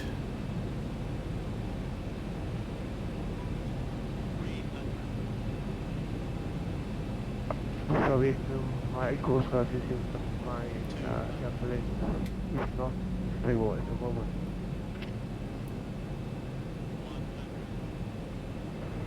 Echo Oscar 331 Roger. You are cleared for the downwind runway 24 right. You're firing your system. Alright, keep the nose up. Reverse is out. Speed brakes deployed. Reverse is kicking in. Perfect. Okay, Oscar 3311. We'll turn left downwind run 24 right. Alright, and manual braking. And ready, right. Let's just roll it across this runway here.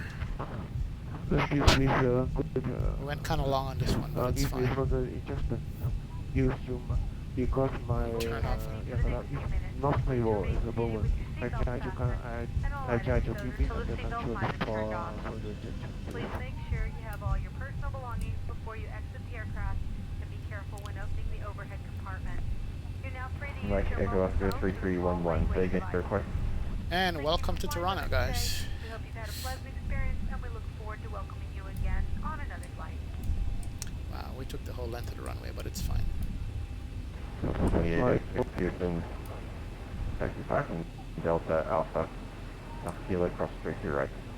Delta Alpha, cross 33 right, Delta 2806. Awesome, so Delta is here. We're going to make a right turn. My goal start is the one. So Bring you up these keep flaps. for the instruction. My aircraft is not under control. Mike Echo Oscar And 3311, all the way able to make a over left turn. to Delta runway, which is the next one, I think. Next one. My aircraft is the one. This is Charlie to my right, and then Mike Alpha. Echo Oscar Okay. 3311, turn Delta's left, coming heading up perfect. 0. So the Awesome. heading I'll take that landing. Could you say again? Wasn't a bad So the one. heading what? I'll How? definitely run with that. Echo Oscar 3311, left heading 0. Welcome to Toronto, guys. Thanks for joining my stream. I appreciate it. Left Don't forget, hit that below subscribe my button and that phone like is button. And I'll give you guys notification whenever I'm going to be streaming. This is the first leg tonight. We're going to be doing one more leg down to Chicago after we get out of here. And we're going to stick with the 737, but we're going to be flying the Zibo RG mod version of it, the 800. This is the 900. And head down to Chicago, if you guys don't mind. And while we're taxiing out, let's turn on the APU. Perfect. That can fire up. Available. Proceed to call 122. Turn off the auto brakes. It's good. Flaps are already up. Okay, over to you. You do have permission to cross the runway here, which we're going to do.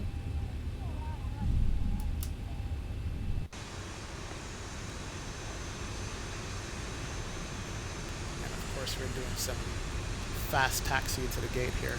Slow it down just a little. that's the little, yeah, there we go. That's better.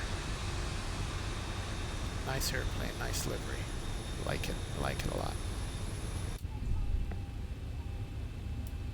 And flap goes all the way up. Good to go. We have permission to cross.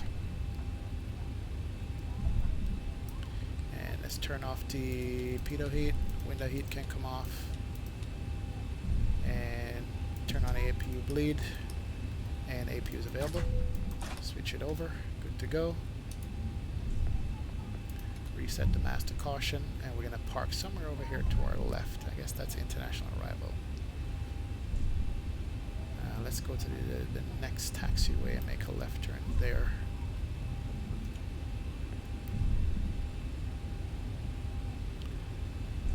Yeah, Delta Papa, where we want to go.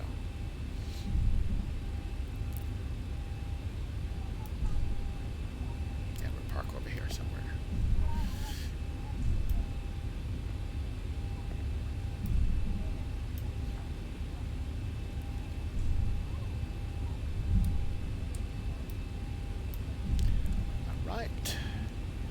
Not bad. It can stop the clock too. 1 hour, 6-minute flight, I guess, which is exactly what SimBrief said it would be. And that worked out perfect. That shows you how good the modeling is on these airplanes now, with the fuel predictions and everything. And we'll take this gate right there.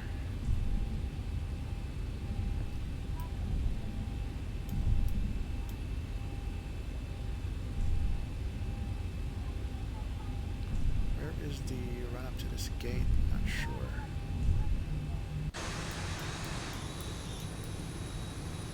Okay. I guess we'll make a right turn now. Yeah. Guess that'll work. It's a little bit too far. No auto gates yet for these airport here. At the freeway airport up here in Canada. I guess this is gonna have to work, man. That gate is floating, if you ask me. This is it. Alright, let's set the brakes. APU is already running and selected. Engines can come off. Listen to them spool down.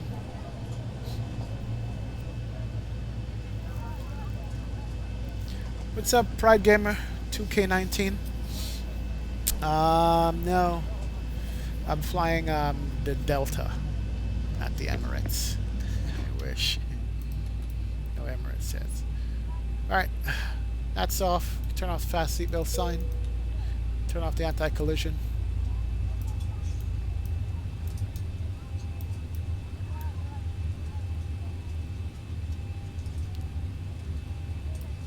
And we can move back to auto flight. There we go. Good to go. Alright. Not a bad one. As a matter of fact, I think I might disconnect and do a quick replay on this and see how it turned out, if you guys don't mind. Let's disconnect from VATSIM real quick and do a replay. See how that landing was. I'm curious to see. There we go.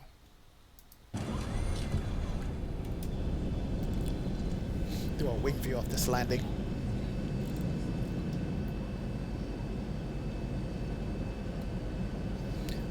Nice shot of downtown Toronto there. This ortho right here is crappy. I gotta redo this. This is one of my first orthos I did. That's probably 014. I'm gonna bump this up to 18 or 19. Oh, look at that. It's got the CN Tower downtown Toronto.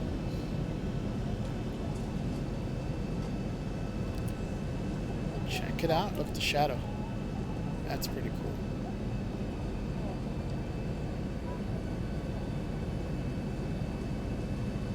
That is nice.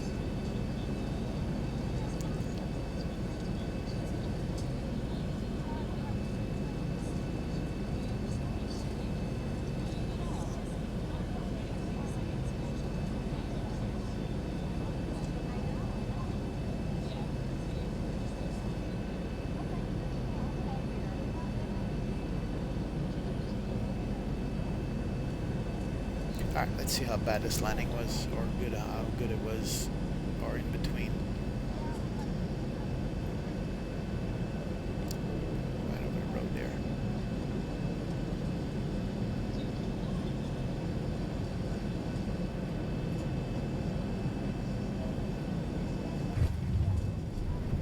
I'll take that. Did I bounce it? Huh, interesting. Let's look at the other wing.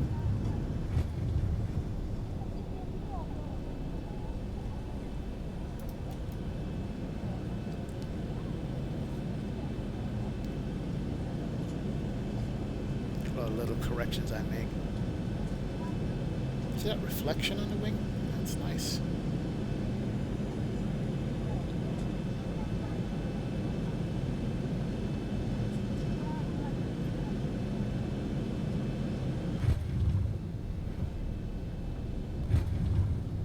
I think I bounced it.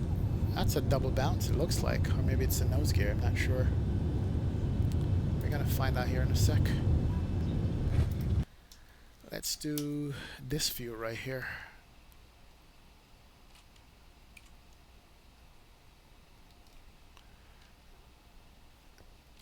Let's see how that landing went.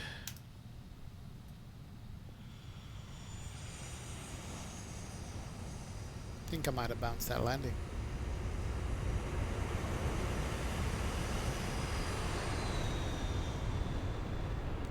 Yep, a little bit of bounce. Wow. Well, big bounce. And you know why I bounced it? Because the runway sloped down.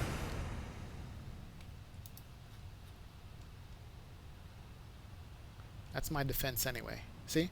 The runway is sloping down at this point.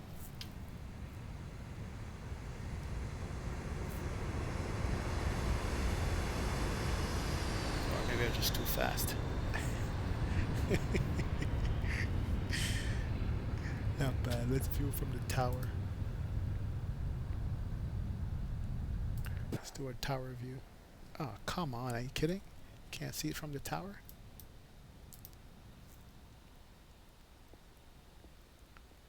The wrong tower view.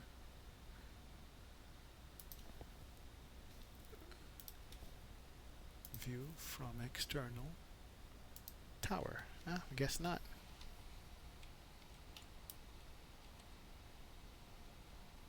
This is the tower I want to look at it from.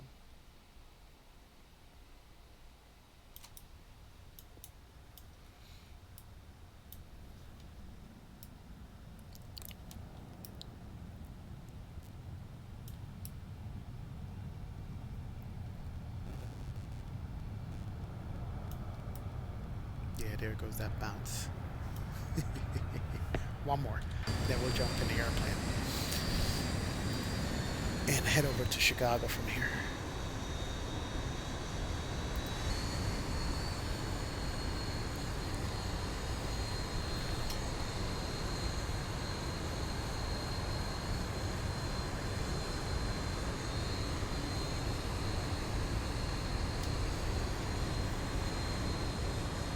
Bounce.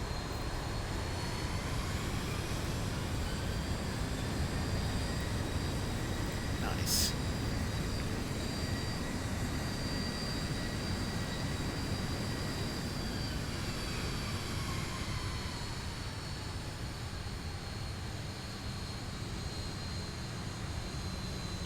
All right, welcome to Toronto.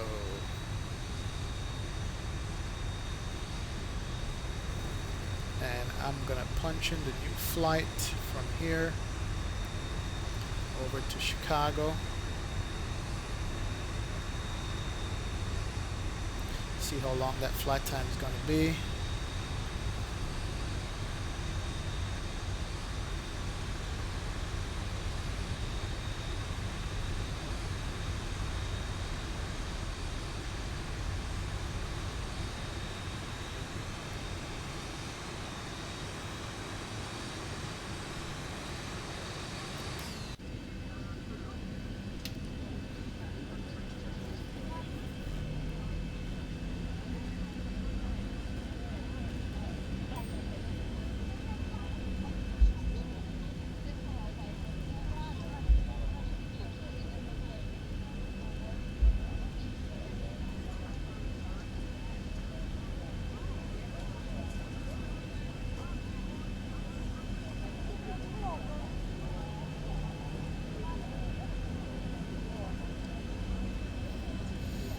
Alright, flight time over Chicago is going to be 1 hour and 15 minutes. Flight over 340. Go ahead and file it on VATSIM anyway, even though there's probably not going to be any ATC coverage on board. And we're going to jump into the RG mod 737-800.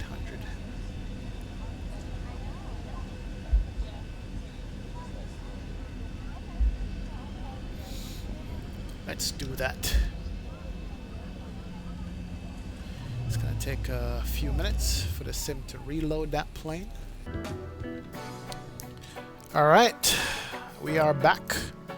And we are in the 800 now. This has the, pretty sure it has the RG mod on it. We'll take a look here in a sec, make sure. Yes, it does. Got our split scimitar and such things. Let's take this music out. And thank you guys for your patience for holding and hanging out and joining me on this next leg over to Chicago. And real quick, let's just set it up real quick and get out of here. It's going to be the battery, emergency lights, and standby power we're going to be putting on there. And we have some ground power available, so let's hit the ground power real quick. And let's align the IRS. Align.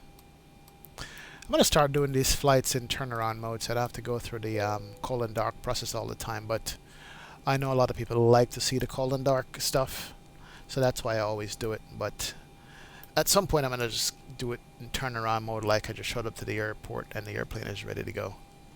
But it's all good. Let's enter the IRS position. Init ref, page 2, copy that, go back to page 1, paste it in, we're good to go. We're good. We are at C YY Zulu.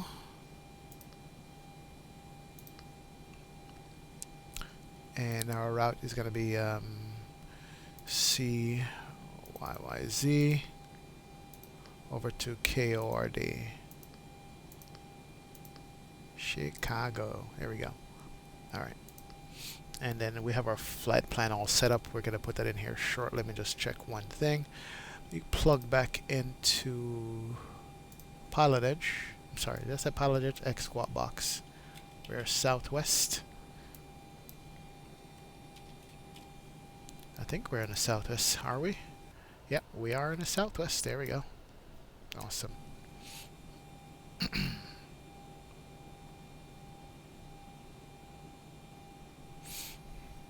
Alright, so that's coming up. And let's just plug in the flight plan real quick here. And also get these passengers on board. Board them up. Cargo and packs.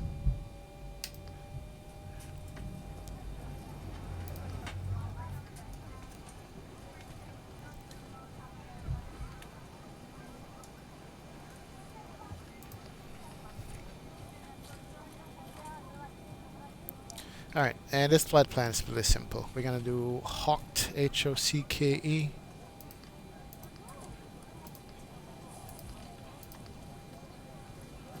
First of all, let's see. We still have departure on. You know, we could call for clearance here. As a matter of fact, let's do that real quick. Let's call for clearance, because you might still be on. I didn't notice that.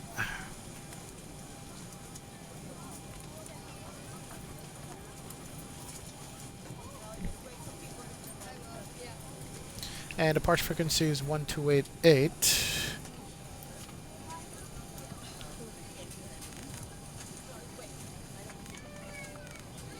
Guys, the Leo's on board. Thank you, ma'am. Good evening, Toronto departure. Southwest 2806, requesting FR clearance to Chicago.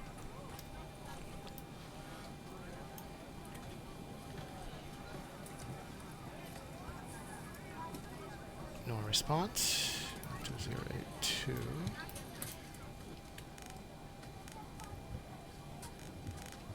Maybe he's off. I didn't hear him say he was going to go off earlier. 1288. 1288.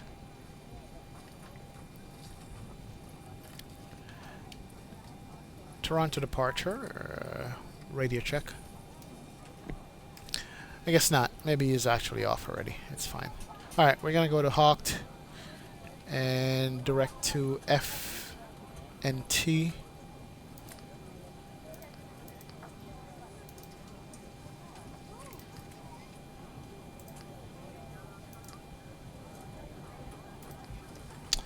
Alright, and that's it. That's the flight plan. All we gotta put in now is the departure runway, and I think from the ATIS, see if it's still up. Try that. Toronto Pearson INTL Information Zulu. No, ATIS is not up either. Alright, it's fine. Oh, Zero, Zulu. Oh, there it is. Winds calm. Visibility 1-5. Sky clear. Temperature 1-2. 2.3. Altimeter 3013. Approach ILS runway 23 and ILS runway 24 right. Departure runway 23 and runway 24 right. Advise ATC you have information Golf. Toronto International Information Golf. Weather at 0. Alright, so 3, we do have zero, this information Zulu. Golf. Wind Altimeter calm. is 3013. 1-5. We'll set that here. Alright.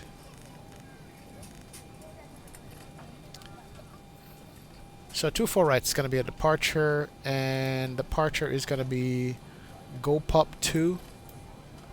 Jeez, what a name for a departure. Go Pop 2 to Halt and 24 right. Same runway we landed on. That's good to go. Execute that. And then the arrival into Chicago is going to be the Wind 8 arrival.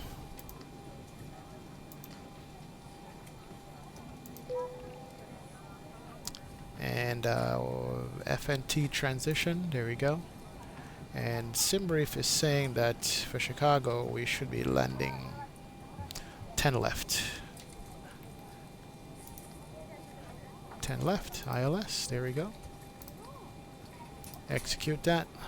Go to legs real quick, and we can run through this and make sure that we have all our plans set up properly there. There's the plan. So we're going to take off runway 24. All stations on frequency, turn departure is now closing. And order Unicorn 122 decimal 8 for traffic advisories, and let the opportunity that you flying Toronto Pearson, then you don't see it. Alright, departure is closing, so that's fine.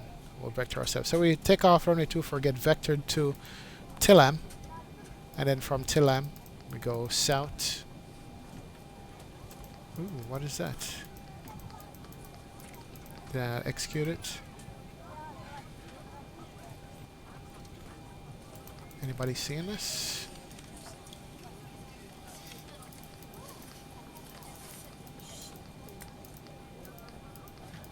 Oh, I never executed. That's what happened. Okay. Alright, we go downwind and come back to land on runway. Perfect. Alright. Looks like I didn't execute the legs page. So we're good. Flat plan set up. Everything is set up to go. Ladies and gentlemen, from the Flight Deck, welcome aboard our flight today. We're wrapping up the final paperwork here to get you on your way momentarily. I want to thank you so much for your company, and last we invite you to sit back, relax, and enjoy the ride. Again, welcome aboard. Alright, we just need to put the weight and balance in. Let's go menu, advance, fuel and CG. Alright, let's see how much fuel we need for this flight. Takeoff fuel is 150.3, but total fuel is 165.64. So it's 16.5, yeah.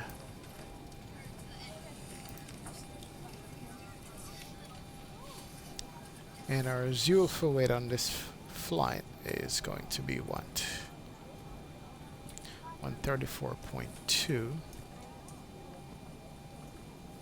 So let's put 29 on the payload.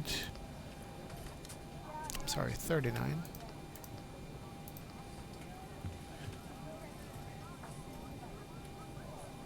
Make that 43. There you go, 134.3. Perfect. So we are set. Go to init. Get the gross weight is set. Reserve is going to be 2.5. And cost index on this particular flight is going to be 7. We might have to bump the speed up on that. Flight level 340. Cool. What's going to be our winds on this flight? 311.030.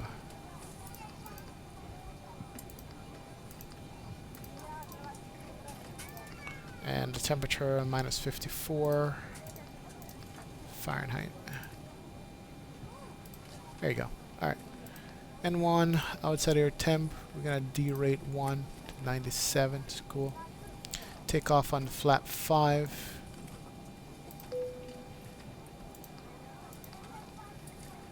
Flap 5 takeoff.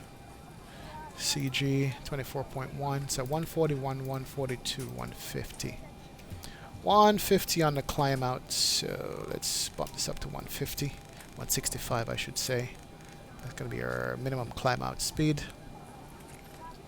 And that's our runway heading 237.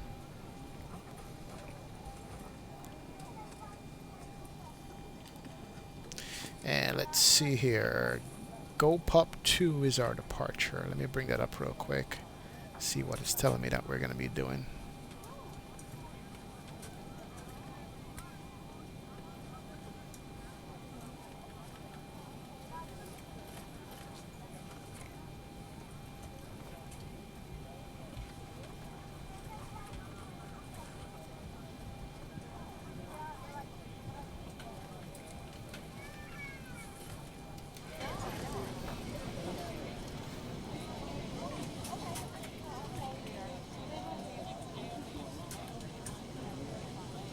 The Go Pup 2 has got many different runways associated with it. We got 15 left and right, 33, 6 left and right, 23,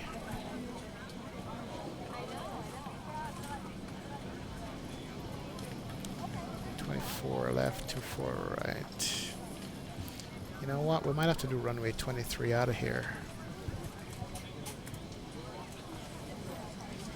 Yeah, we gotta change our runway to runway 23. Okay, now here we go. Got it. 24 left and right. I'm just looking over the charts here to see. I want to make sure that we don't violate anybody's departure procedure. Alright, so for the Go Pup,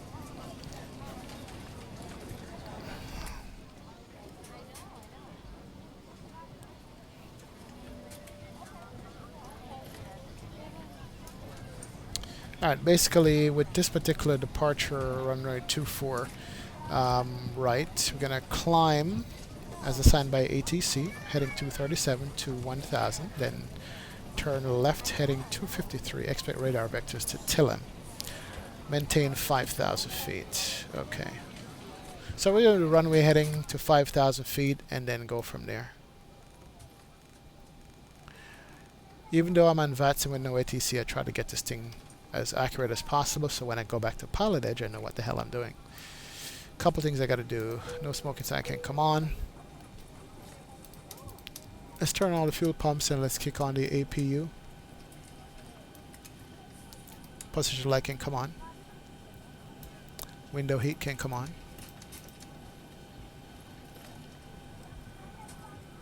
And let's set the cruise altitude, 34,000 feet.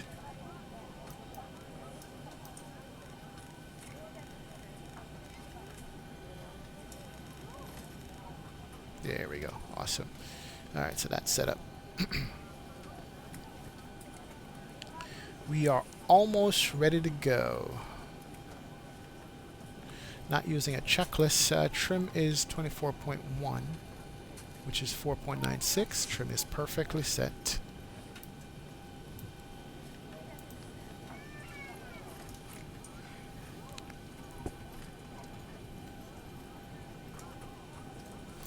Alright, let's call a pushback truck here. Ground to cockpit, please show me where you want to go. And where do I want to go? I want to go here. Pretty sure that's where I want to go.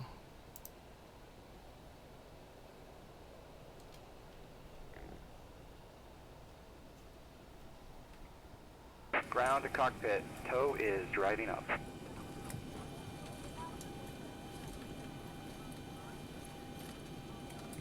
Tow is driving up, that's good. And we can sit him down, close up the doors.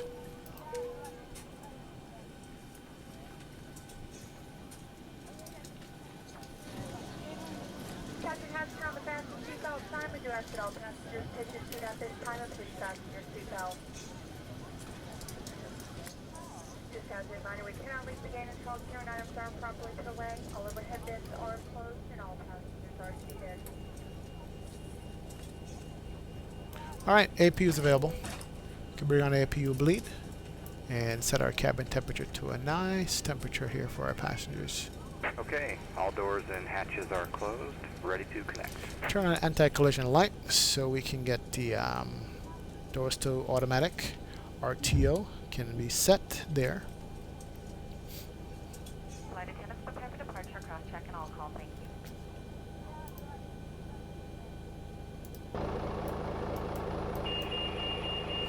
Let's see these guys hook up the big old giant airplane to the pushback truck and get out of here.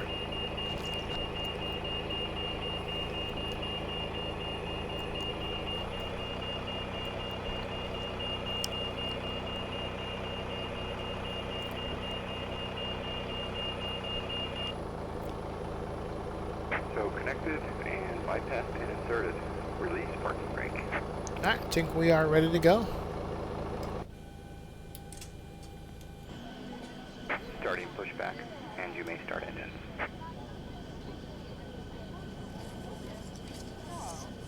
Forward boarding door has been closed. Once again, we do need all passengers to remain seated at this time. Please double check the security of your seatbelt.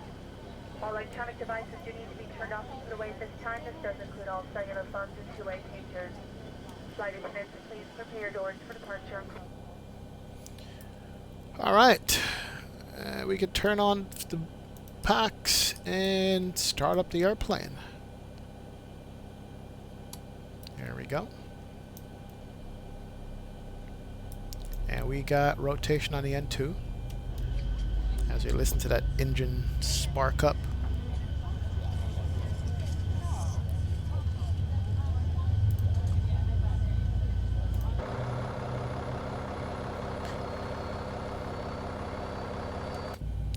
Alright, and 22, we can add fuel to it. Oh, but they changed this one.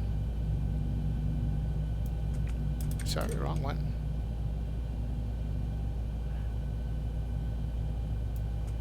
There we go. Didn't realize that they changed this in the RG mod to the newer style for the Max. Look at that.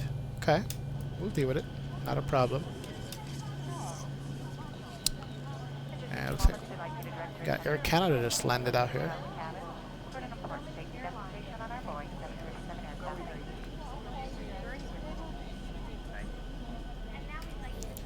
Alright, and let's go ahead and start up engine number 1.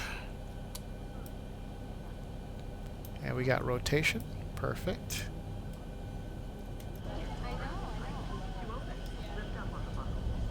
We got rotation on the number 1 engine.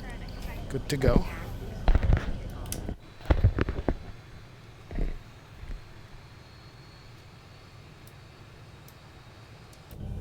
And let's add some fuel to this. Here we go.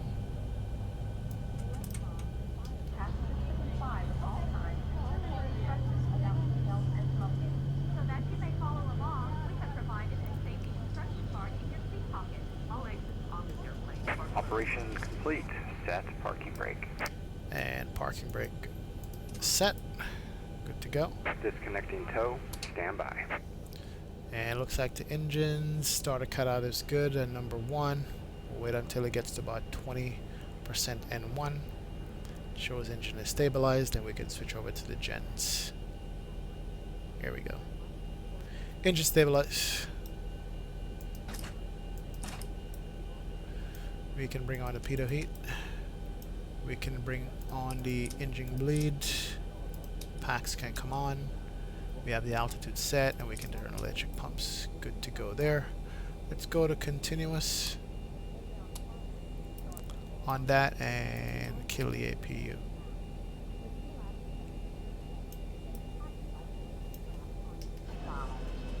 So is disconnected and bypass pin has been removed. Hand signal will be on the left. We'll see you next time. Have a safe flight. Alright. Now we can turn on the flight director. And we can go flap 5. Trim is 4.9, which is good. And there goes the pushback truck.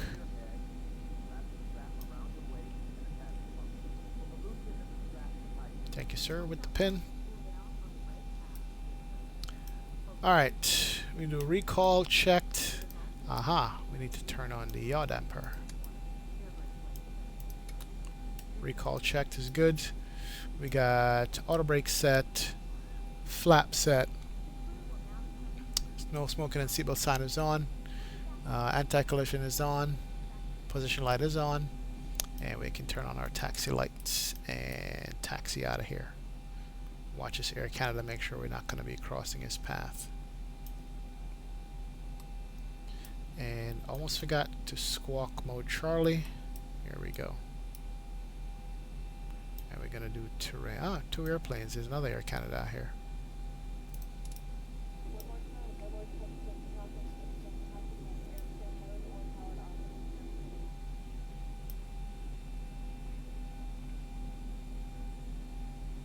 These guys are floating. Floaty, float, float, float.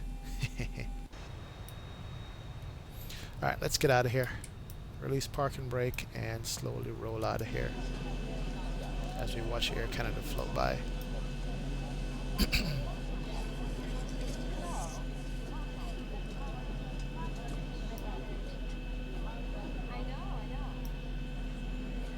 he goes.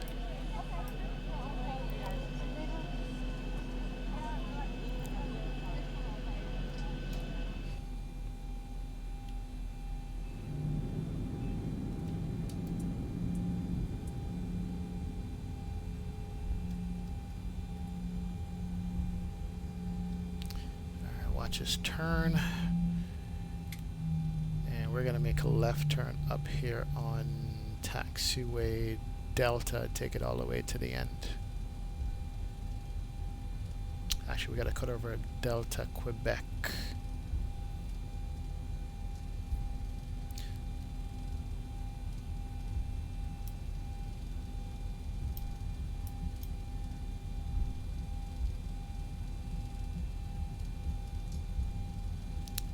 Cut over right here, but we'll wait on him. We'll give way to him and go behind him.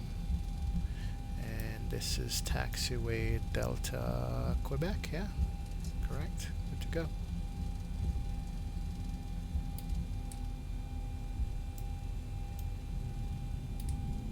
He's turning also. Alright, not a problem.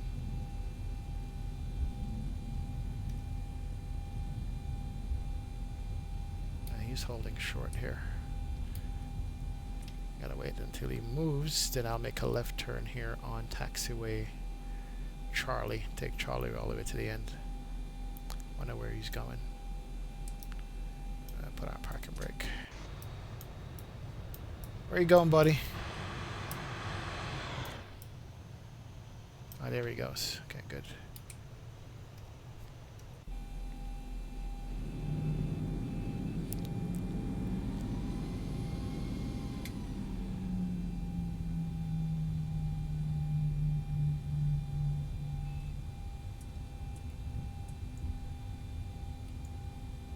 He gave way to me. Good job. Thank you, sir.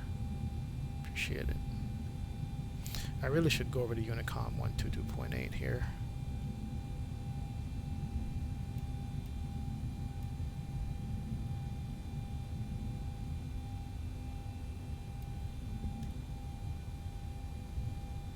Alright, taxi straight ahead to our holding point. Let's go to 122.8. Yeah, that's good.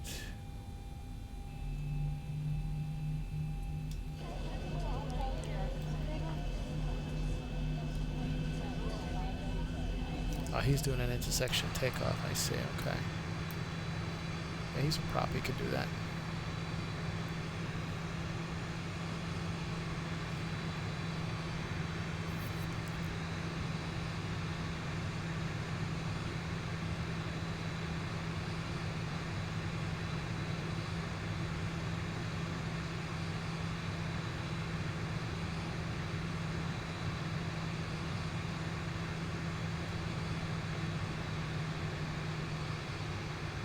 There he goes.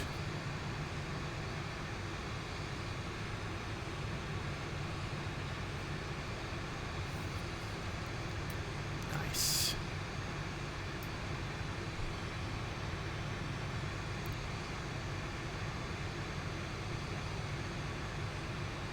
And he's making that left turn out. Perfect departure.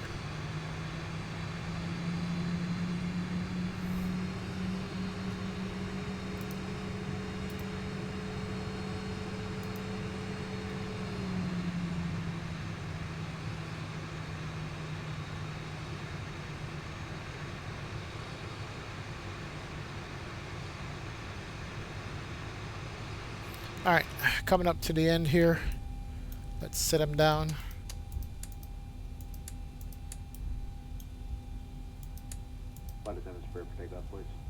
Awesome.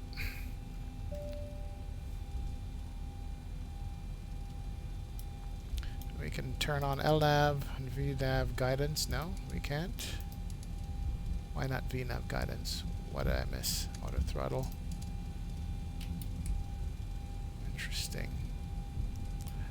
Something I didn't put in. Why can't we get VNAV?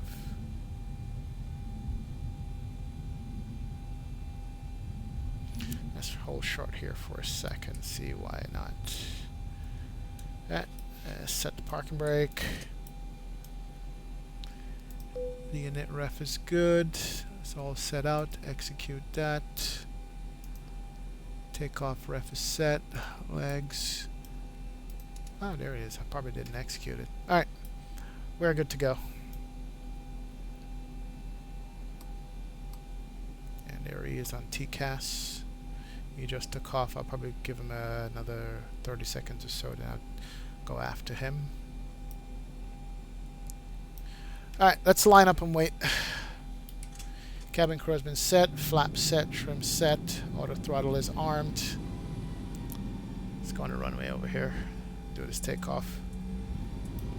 Got nothing coming to our left. Nothing on TCAS. And let's do our terrain radar. Awesome.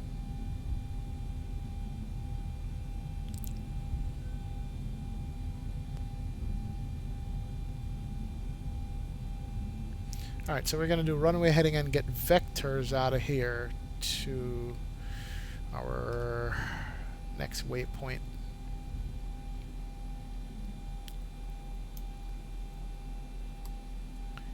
Alright.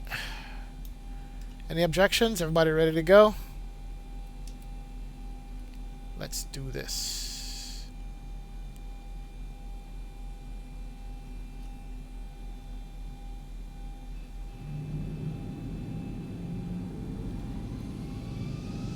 And 1 speed.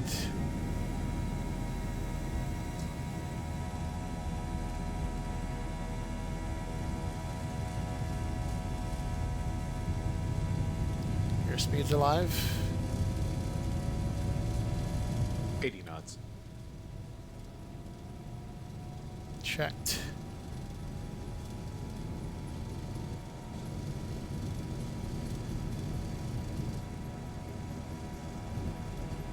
V1, rotate. Rotate. Awesome. Positive rate. And the gear's coming up. Keep a runway heading. go out of Canada.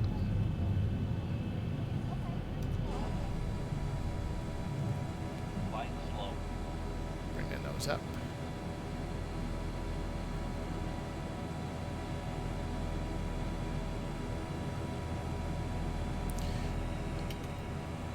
One 1,000. 1,000 checked. 1,000 feet stabilized. Mr. Perch altitude set. Flaps coming up. Maintain. Flaps up full.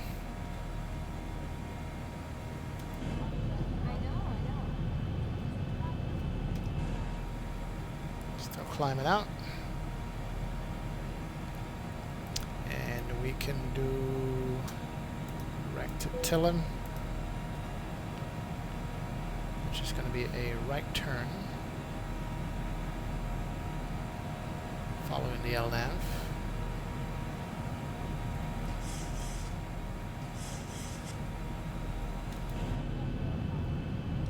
Good to go. And let's turn on the autopilot.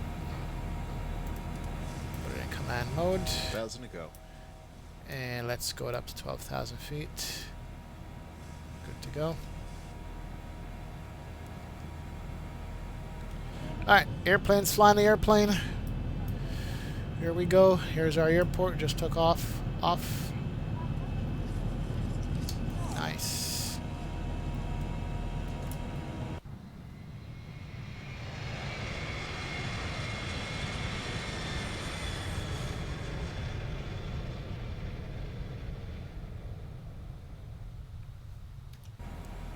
Perfect.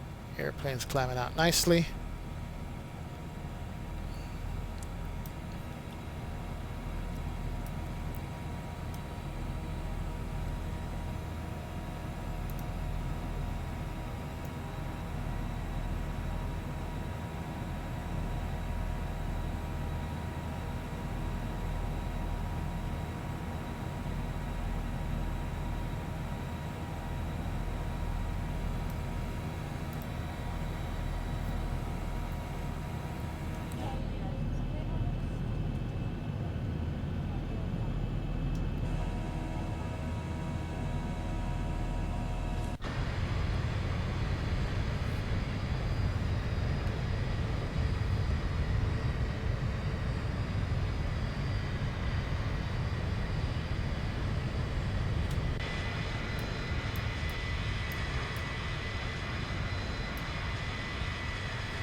Alright, and let's see where our flight plan takes us after this.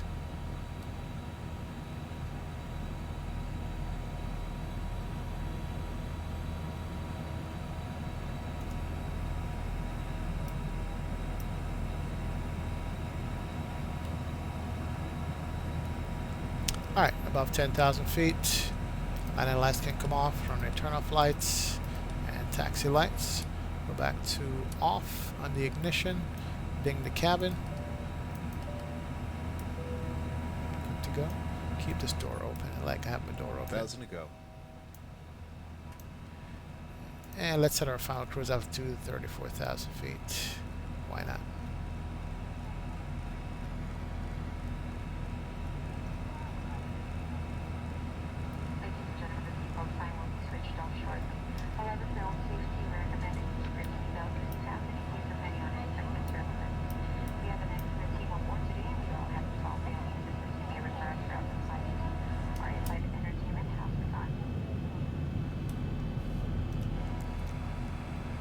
Alright, we are climbing out 12,700 on course, on target, no traffic in sight. Let's increase our range to 20 miles. Here's some traffic out here. That's probably that guy who took off before me.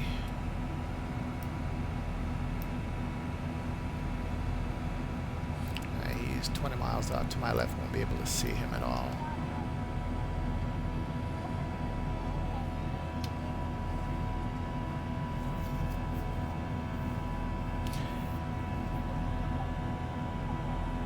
H-Door Saint, welcome aboard, man. Yeah, I am streaming late tonight. Came home late from work, had a stressful day at work, decided to, you know, do a couple of flights, and this is the actual second flight for the night. We did LaGuardia, Toronto. Now we're climbing out of Toronto, heading over to Chicago, basically.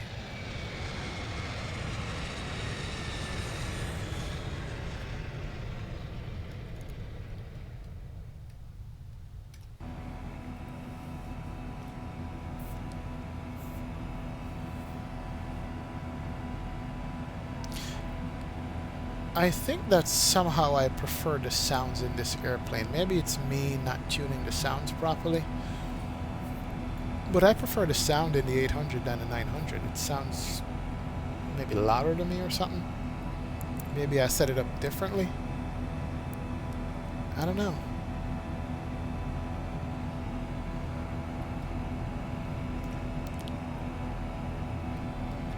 It just sounds more raw. I can turn off the auto brake. There we go. Alright, transition altitudes is here. 2992 standard. Good to go there.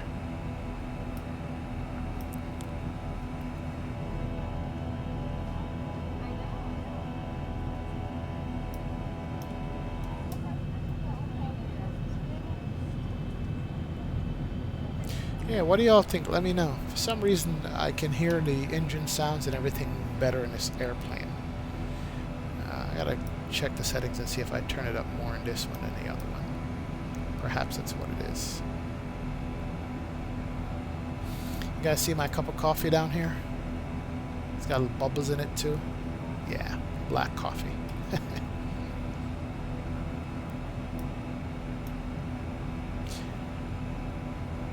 See, they even modeled the yoke turning now with the autopilot, which wasn't there before.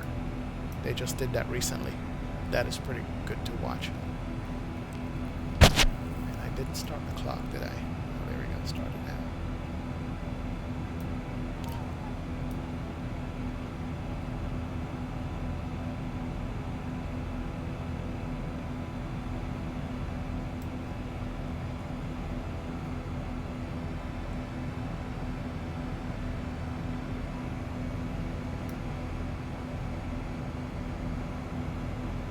Of course, this is default scenery that's in it. That's not worth it. We have passenger Escobar. Passenger Escobar. This is in regards to a special meal. Would you please identify yourself to a flight attendant? Passenger Escobar, please. Oh, did you guys hear that? You're looking for a passenger Escobar. It's got a special deal for flight attendants.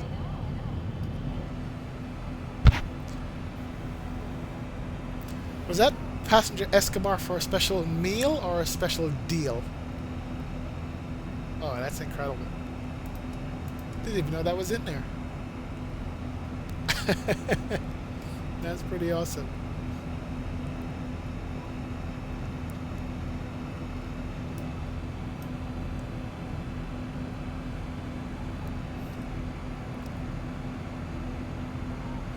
Yeah, let me check my settings again here real quick and see what volumes I have on the engine sounds. Audio config, volume. Alright, so PAX is 7, 5, 6, 7. Engine is at 7. I think I have the engine at 7 in the other one too. Could be wrong, but for some reason the sounds is just more raw in this airplane, which I like. Okay. I'll make a note of that.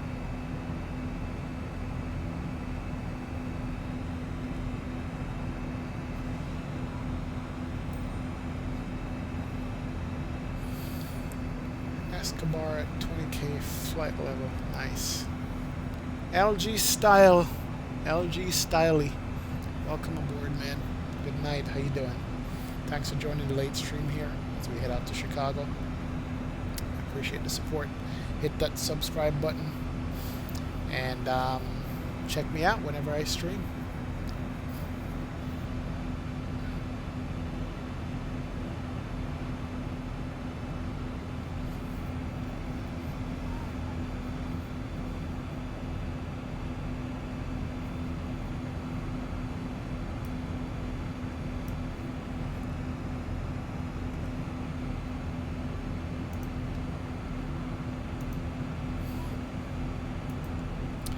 reset the flights in global real weather here, guys. So we might have a wind shift here and some clouds pop in. I have been having a little bit of trouble with it lately. For some reason, X-Plane is not loading the weather every 5 minutes. It just blanks out on me. So that's something that I might have to check out over time and see what's going on.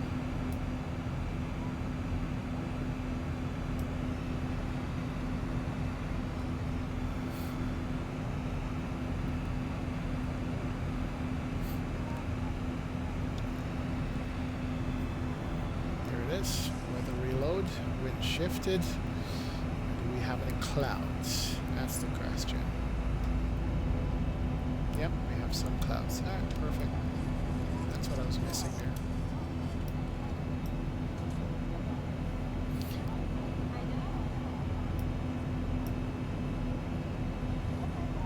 This is something I do, funny enough, when I'm riding an airplane. I actually look into the engine, just imagine the airflow going through that thing.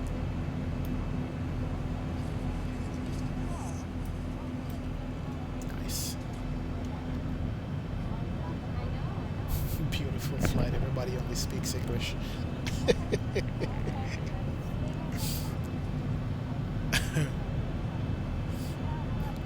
But you gotta get to other languages, man.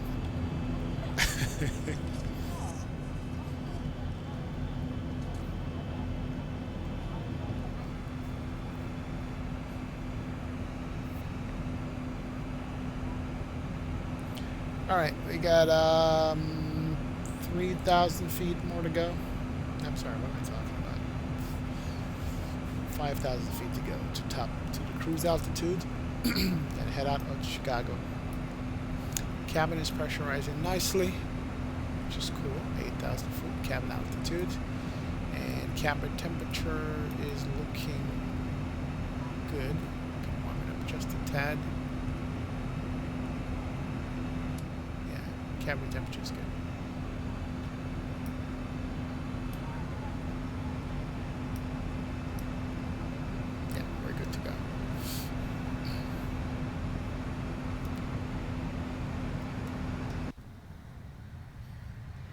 Look up. Airplane contrails.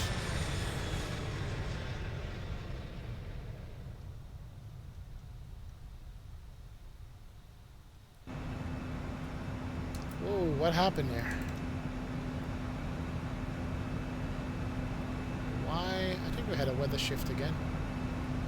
Yeah? Killed our speed and caused us to climb rapidly.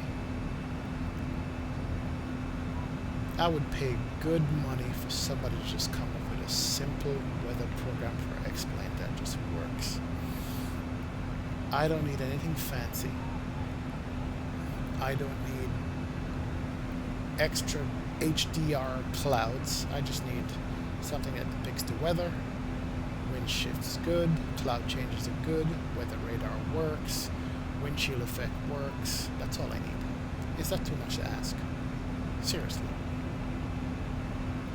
If I was a computer programmer and I wanted to make some money, 1,000 to go. I would target the weather in X-Plane and come up with like the most comprehensive weather program that's simple to use. Honestly, I would be able to, but hey, that's dreaming.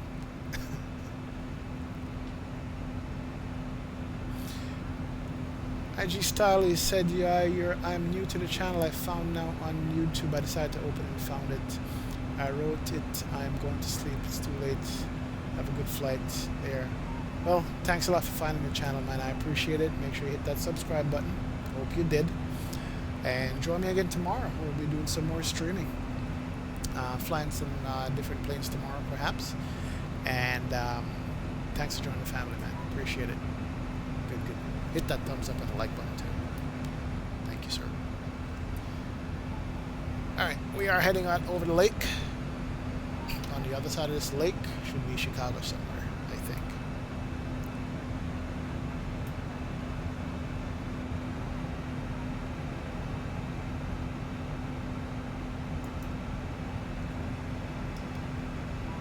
Ladies and gentlemen, once again from the flight deck, we've leveled off now at our cruising altitude.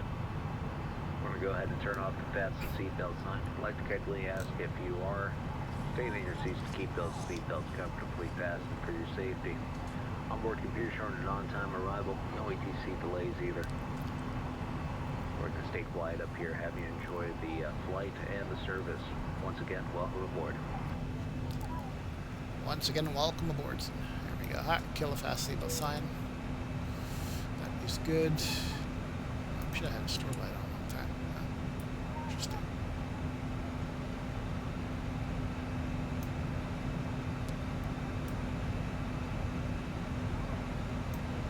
Alright, let's see. Descent in 289 miles. It's in about 35 minutes we're going to start our descent. Very good to go.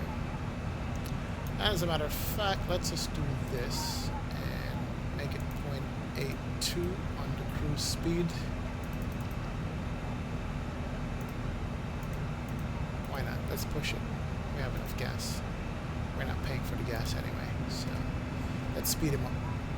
Let's max him out, see how fast and far we'll go. We have a 55 knot headwind. That's not fair.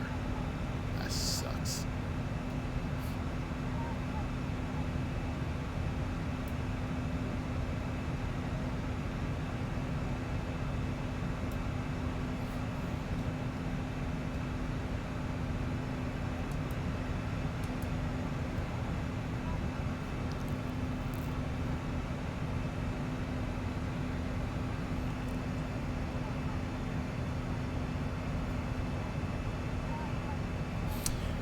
You want me to make a flight from Brazil to Argentina, 777-900.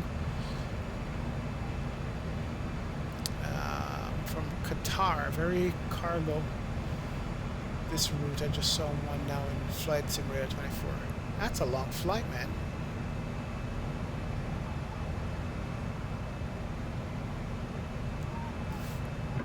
That's a long flight. Wow. It's going to be one of the days or one of the evenings when I decide, you know what? I have something else to do on the computer and just plug in that route and just run it and see.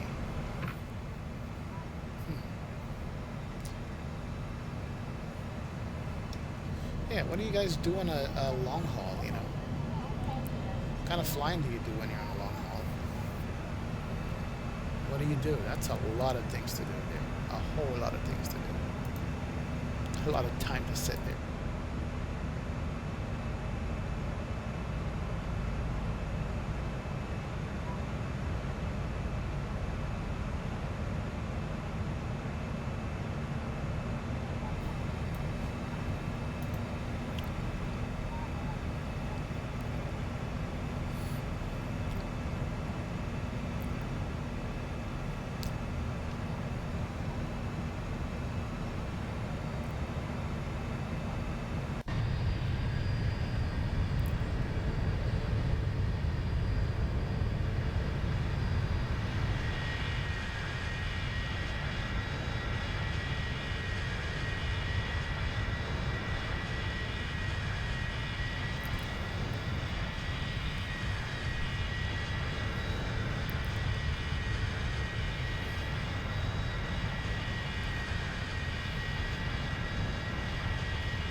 On this flight, well, previous flight was 1 hour and 10 minutes. This flight's going to be 1 hour and 20 minutes. We just took off maybe about 15 minutes ago, 20 minutes ago. We got maybe another hour to go before we land. So we got about an hour to go before we land. IG style, if that's your question.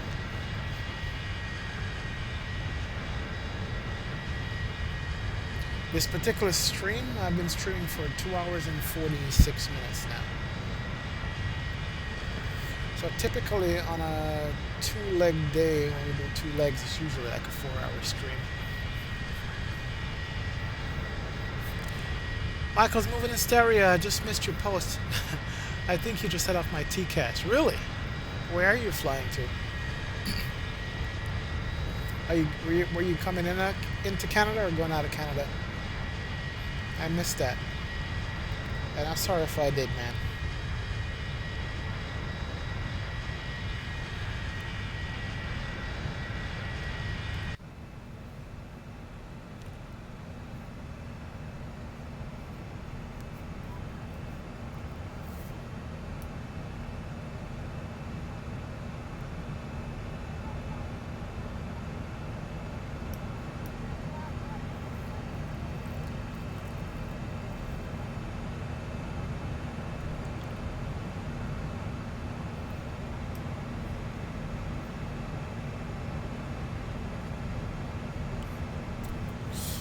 All right, have a good night, LG Styley.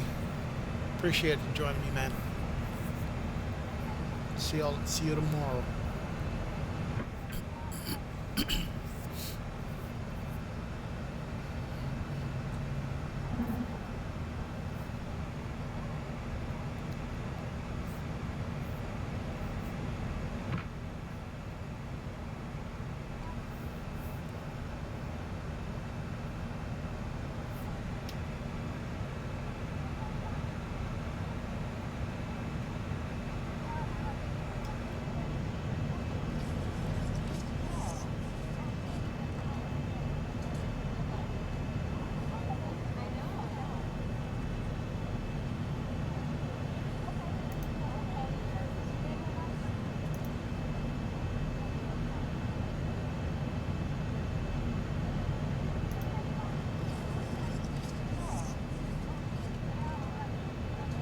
Oh, you just left Chicago in the 777, but headed south. Okay. What are you doing? Chicago to where? In the 777. Long haul? Let me see if I can find you.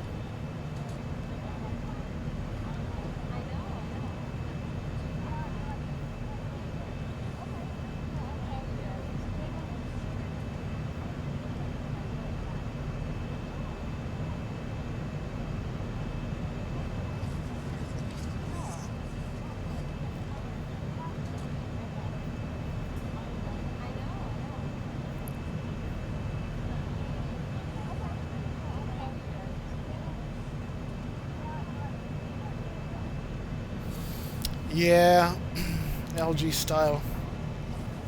Yeah, I love Southwest. Southwest is actually my favorite airline, and that turbine upset in flight was something else. You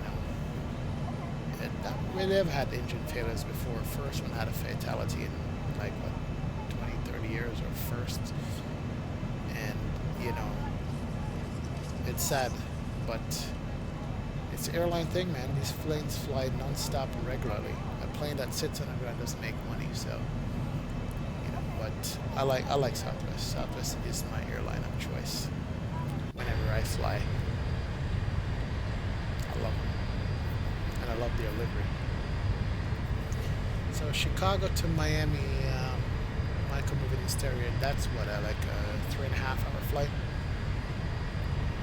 something like that. Okay, not a bad flight.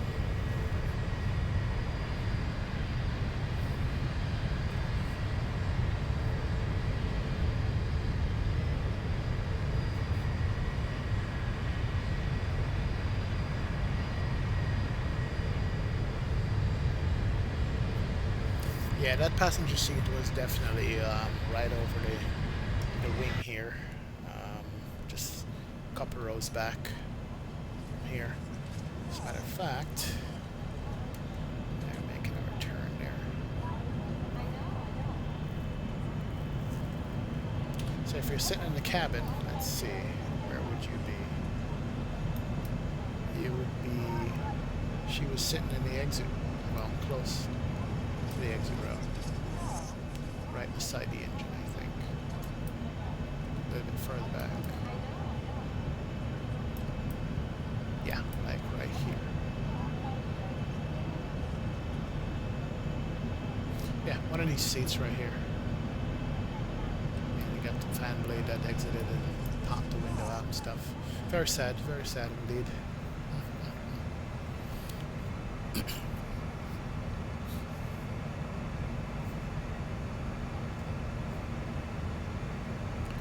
Oh, Buses Games, welcome aboard, man. Appreciate it. Thanks for joining me. Thanks for checking out the flight here with us, heading over to Chicago. Appreciate it. Yeah, it is a beautiful aircraft. It is beautifully done, beautiful cockpit, beautifully modeled. Flight model is perfect. FMC to me is perfect. Beats a lot of payware. Most of the systems in here work right now the way they have it. Can't beat it. Can't beat this airplane.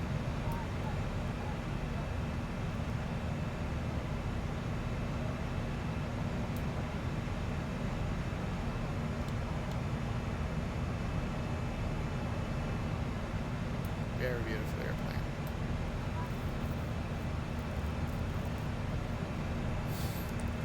I used to love flying the IXCG, the classic, you know, just looking at the instrument panel, which I still love, but I'm growing so fond of this 800 now. It's ridiculous.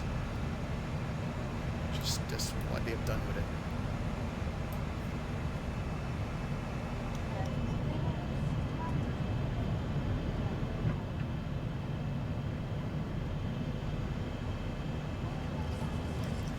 All right, and what's our cruise speed? Yeah, 0.82, perfect. That's what I want to do. Still got plenty of fuel on board, which is good. Let's see if we eat into the descent time here.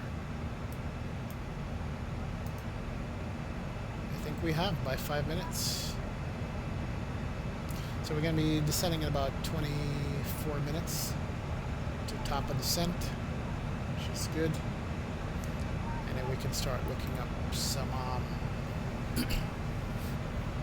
some ATIS or something like that.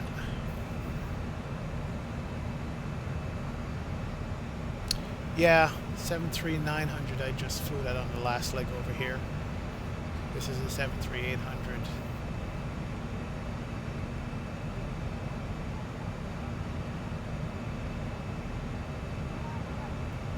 Alright, good night again, LG Styley.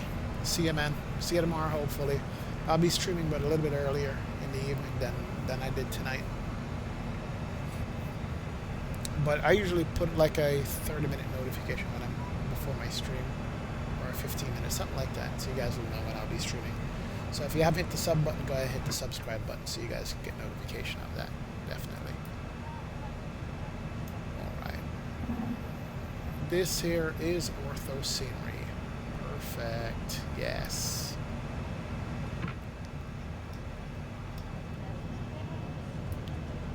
Yes, yes.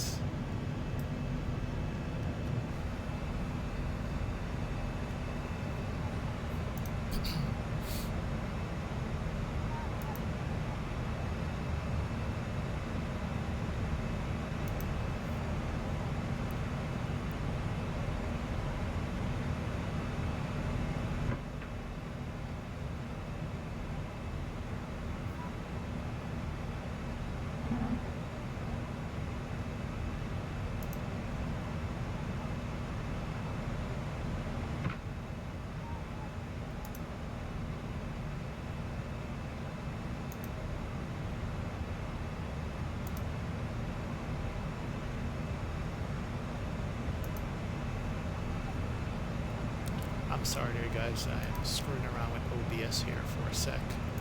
Just wanted to do something real quick. But let's do that. Yeah. I'll set this up when I get on the ground.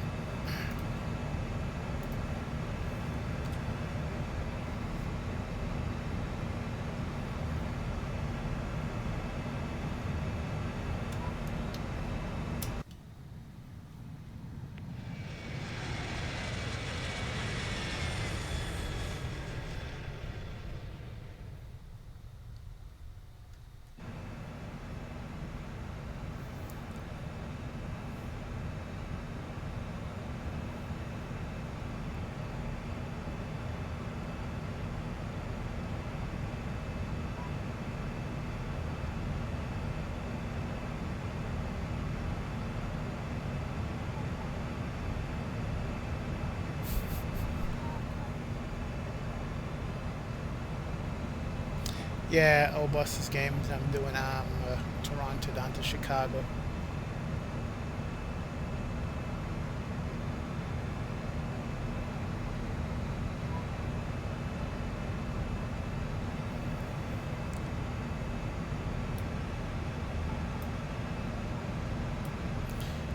Mach 0.82.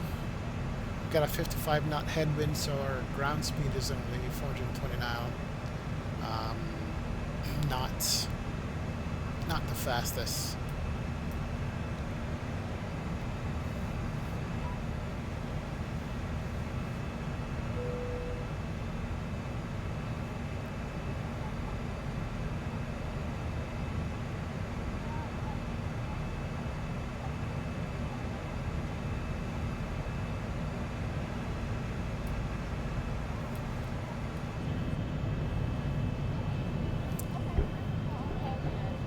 Yeah, LG Styly. Still got to work on my landings though.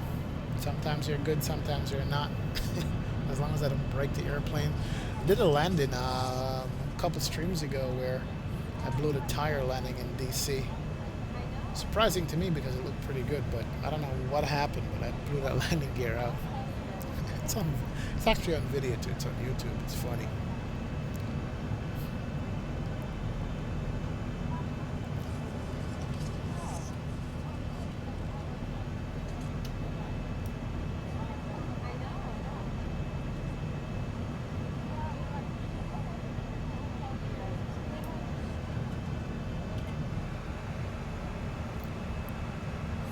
Alright, let's start looking up some weather information in Chicago and see what we got and what runway we're going to be using. And so I wanted to show you guys that. Give me a sec here.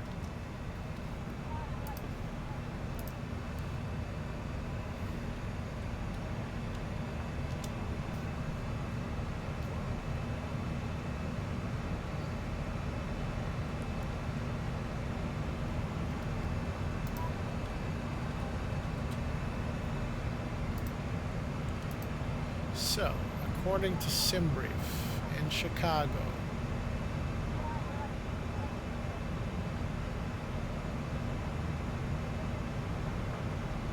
the weather right now is, the winds are 140, 5 knots, out of 140 and 5 knots in Chicago. Okay. So, which runway did we choose?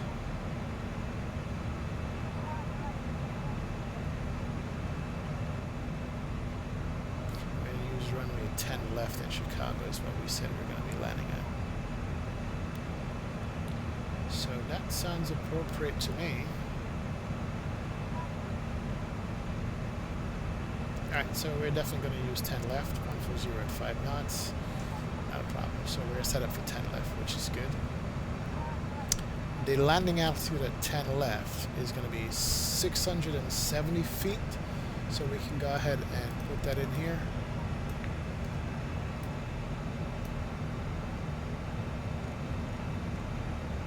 Make it 650.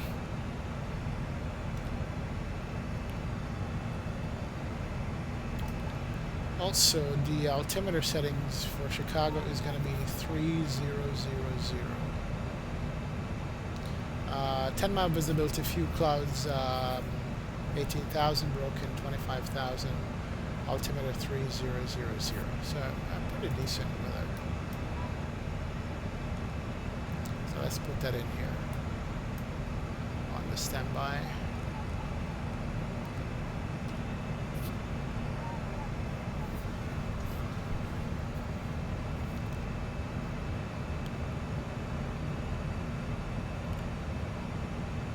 sbdo.net, where you can get the Southwest delivery.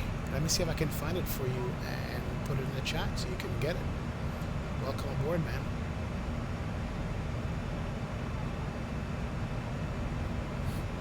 Let me find that delivery for you.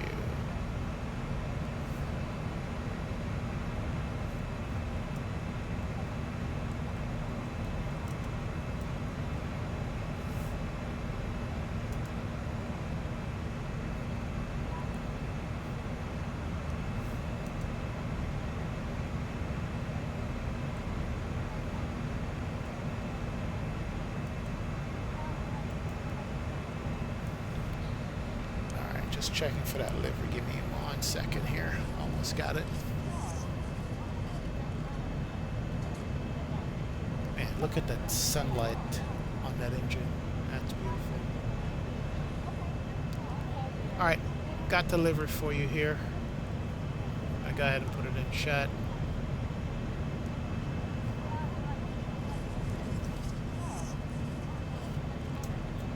That's the link for delivery. SBDO.net. Captain Mudkip, welcome aboard. How you doing? Just want to say hello, man. Hello back to you. Thanks for joining the stream. Hit that like and subscribe button. appreciate you guys for joining me as we just go along and have some fun here. Alright, so we got the altimeter set. We got the runway selected, which we're going to be using. Our descent is in 142 miles. Okay, about 15 minutes from now.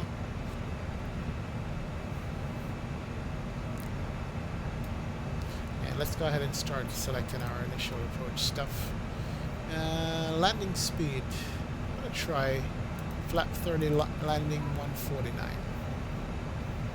ILS is 110.1, course is 094. Let's put that in here.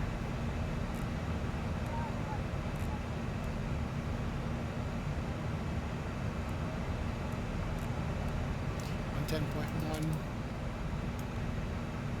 and 94 course. I'm going to verify that, of course, make sure that's correct.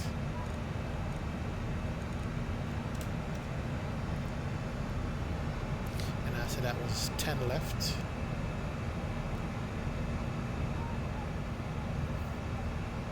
Yep. Actually, it's 111.1. Make sure I have that correct. 11.1.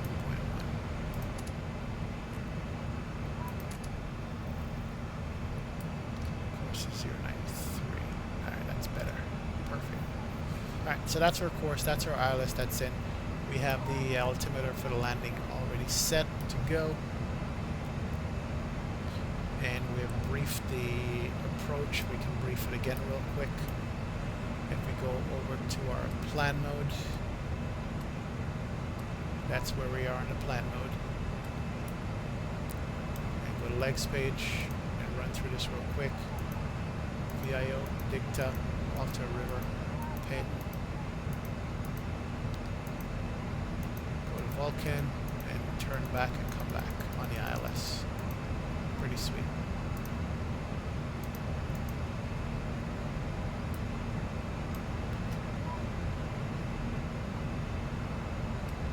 To the map mode. Perfect.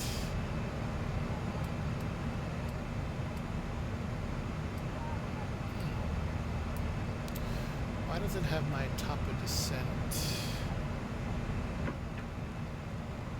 so far out? Let me just double check these waypoints here. We might be off. And we are landing with the wind 8 arrival.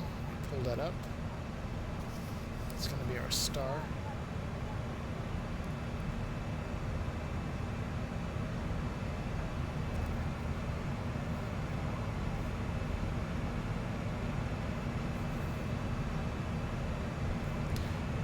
Captain Mudkip, you're saying, how can you restart? Explain. I have a lot of problems in it. I mean, re-download, redo. Depends on where you get it. You could just wipe it out and re-download it, or just do the software update and see if that corrects it. A new update just came out. See if the new update can take care of what you're looking for. You know, it might be able to. All right, let's look at our FMC here. Coming up to Ditka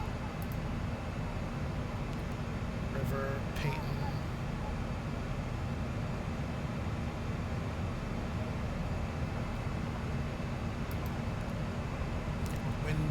Fixer, Ernie, Poppy, Tubes.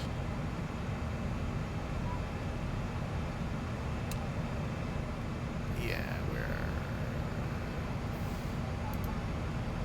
let's wind there. I'm just checking my charts, guys, because it looks like it's not having me descend quick enough. Payton River, Walter, Ditka, Walter, Ditka, I didn't like Ditka.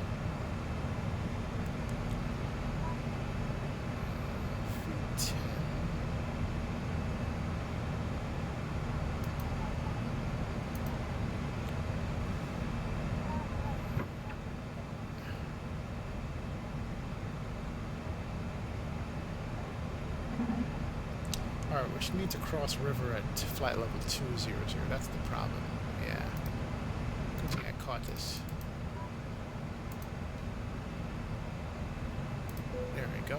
Execute that. So that's going to reset MCP altitude. Yep, we should be descending already. We're going to start our descent to 200. I know something's wrong. And I will give it some drag here. Clear that. Good to go. There we go. And we're going to start our descent.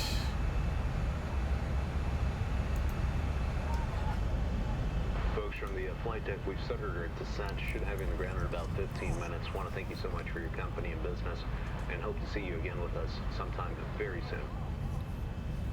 Hey Mustafa, I love flying. Thanks for joining me, man. You were right. We had a bad headwind there, 55 knot headwind going in Chicago. But hey, we'll deal with it. We're burning up gas here, but hey, it's fine.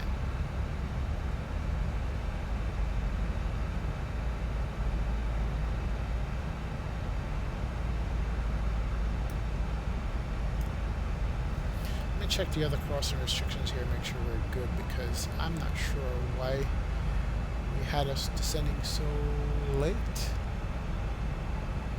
but we'll make it.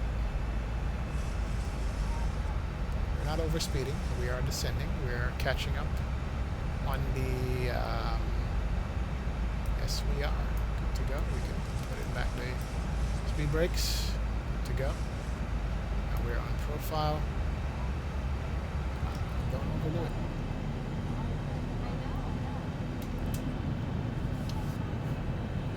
A little bit of turbulence coming in. Alright, so we're back on profile. We got clouds. We got clouds in Chicago.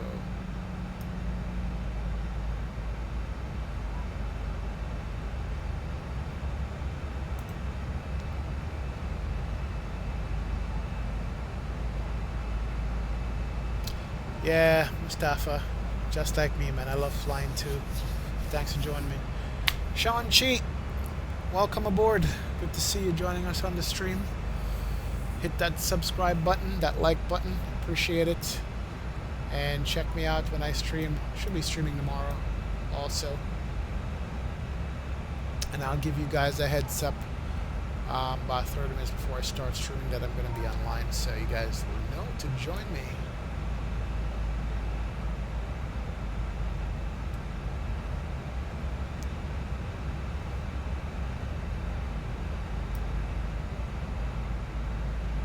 And let's do that. We don't need any drag. We're good.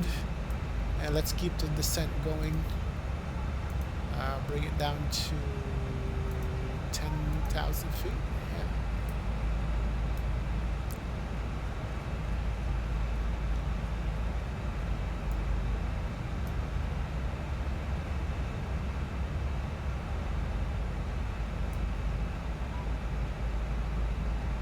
All of a sudden it got hazy. Look at that. Alright, let's turn on the fast seatbelt sign. Get him down early.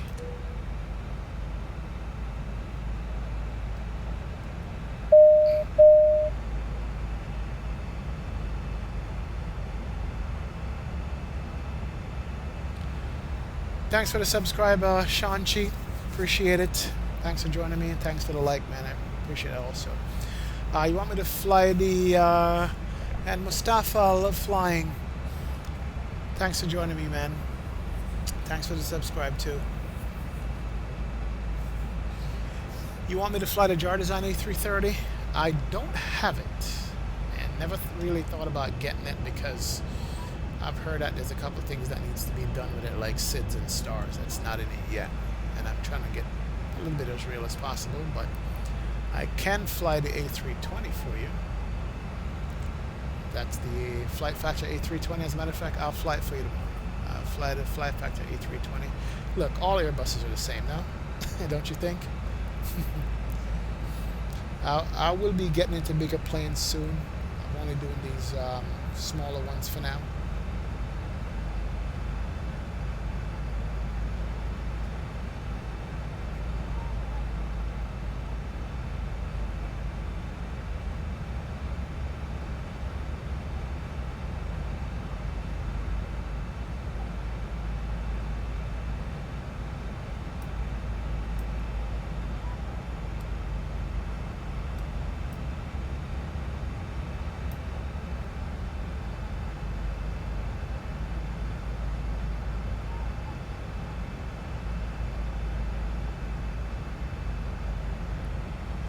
Wow, it got really hazy out here real quick. Look at that. Wonder why. Jed Hurtis, welcome aboard, man. Since you're pretty new to flight simming, does the FMC ever control altitude or opposed to having used manual input? Yes, you can use the FMC to put in restrictions crossing altitude, or you can also use it to, yeah, basically the FMC in conjunction with the VNAV, the vertical navigation. VNAV is, is what you use to make it follow your flight plan, which is basically following the FMC's flight plan. That's what it's doing. Okay? But yeah, that's probably the only way it would control it for you, is if you have your altitudes and waypoints and crossing restrictions in it, and once you put that in the FMC, then the airplane will follow it if you have VNAV activated, and that's how it follows it for you. Same thing with LNAV. Once you put in your waypoints, activate LNAV and autopilot, it laterally follows the waypoints for you. That's kind of the only time it follows the altitude. If that makes sense. Hope I'm making sense to you there.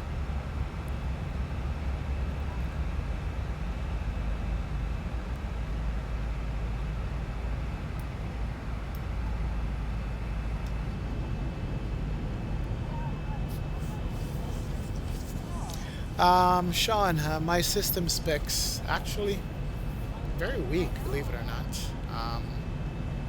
I am using a 3.2 gigahertz processor with a 1050 Ti, 1050 GTX Ti on the graphics cards with 16 gigabytes of RAM and like 2 terabytes of hard drive storage.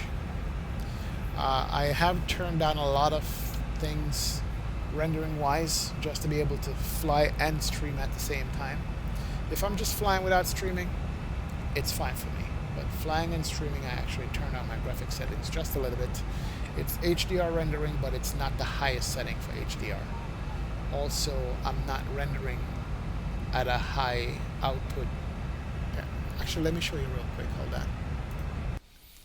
Here's my rendering settings. HDR is high, texture quality is the middle, anti-aliasing is set to 1, number of objects is below high, and no reflections. And that's it. So what is it? 3.2 gigahertz processor. Yeah, Jed. Thanks if that makes sense to you, man. I appreciate it. But ask as much questions as you want, because this is how I learned to fly the stuff too, is just by asking questions and checking out people's streams and videos on YouTube and get a feel for what the airplane can and cannot do.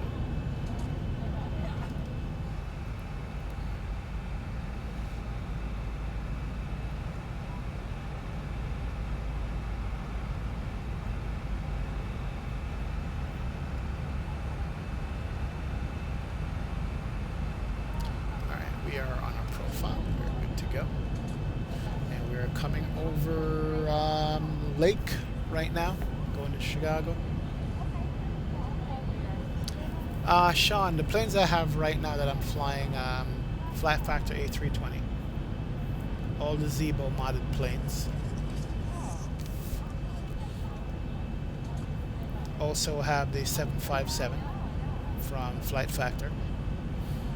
I have the DA622GA airplane. And that's it for now. I'm gonna get some more planes though. Still can't figure out.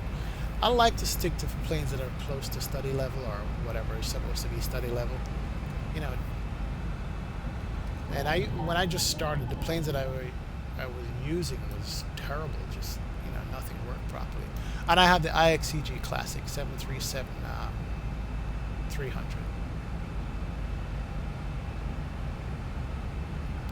And one of the reasons why I have these particular aircraft is because they're good for short legs, hour-and-a-half, 2-hour flight.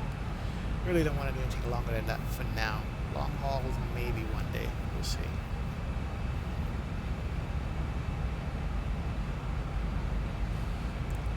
Captain Mudkip, you're saying the video is down. Could be, I'm not sure if it's your computer or phone you're watching on. Looks like the stream is good on my end, but try again and let me know if it comes back up. Richard Royal, how you doing, man?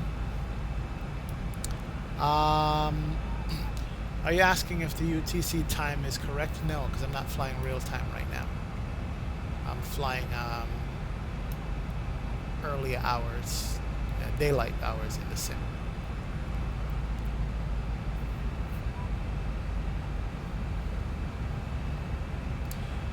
Sean, go ahead. Drop the link for your latest video. It's fine. We'll check it out and give you some critique if you don't mind. Yeah, Mustafa, these winglets are very nice. I like them, or split scimitars they call it, or whatever.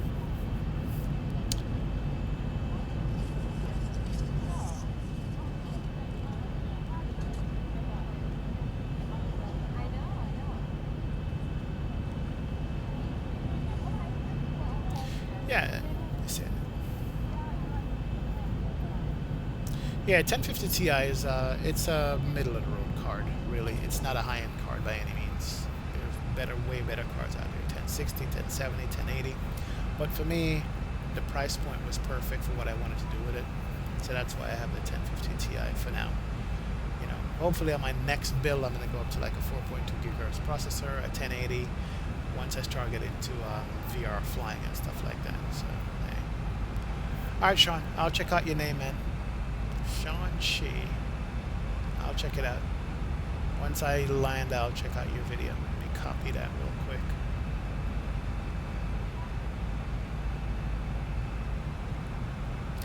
Yes, Richard Royal, you can do that on VATSIM because VATSIM doesn't care about. Okay, hold on. Let's do standard altitude. When you're on VATSIM, it doesn't care if you're flying night, day, afternoon, evening. What VATSIM cares about is if you're keeping accurate time in the sim. So you're not slowing down, you're not speeding up. And what can kill your time in the sim is if your frame rate drops below 19 frames per second, you can actually start flying slow, even if the airplane says it's going the right speed. Also, you can't speed up on VATSIM to like double the speed or triple the speed. They want accurate time, but they don't care about time of day. The reason why I fly with daylight hours out, because I think it makes a better stream than flying at nighttime hours. Because with nighttime hours, it's just dark out. You don't really see much. Now, that being said, I did say I wanted to see X-Plane night lighting. And I'm wondering if I should switch to night lighting and X-Plane to a nighttime hours right now. After I land, I'll see. Maybe.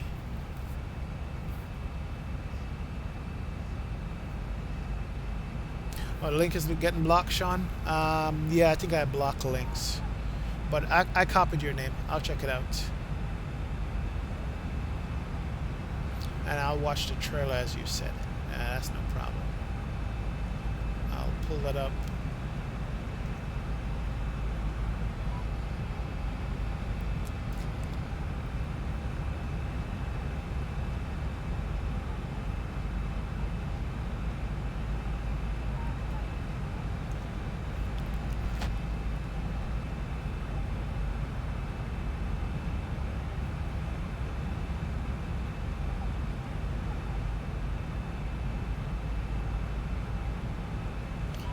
Alright, Sean, I'm on your page. Official trailer 1, X-Plane 11. Alright, cool.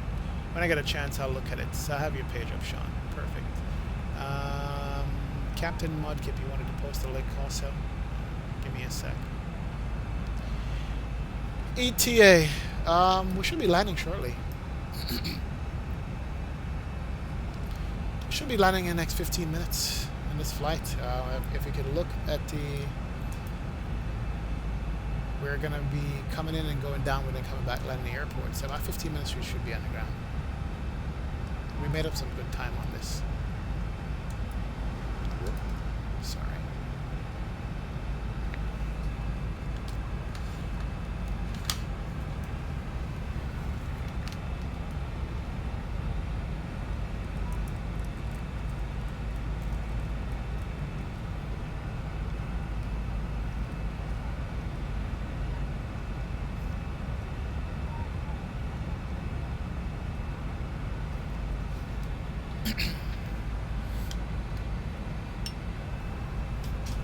Alright.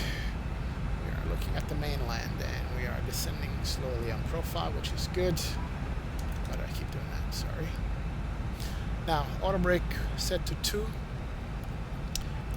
The runway length. Let's see what length runway we have. We have a long runway. We have a 12,000 foot runway.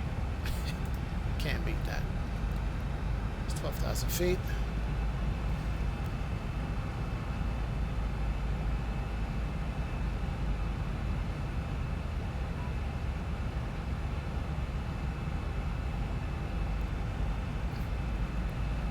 And we want to get off somewhere in the middle of this runway here.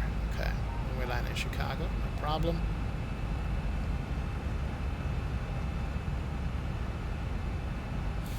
And looking at our localizer, we said we're going to set the bottom altitude to like 3,000 feet. And let's see now. Let's do 15 miles out. It's going to be like 5,000 feet. Okay, I see. Somewhere between 3,000 and 5,000 feet.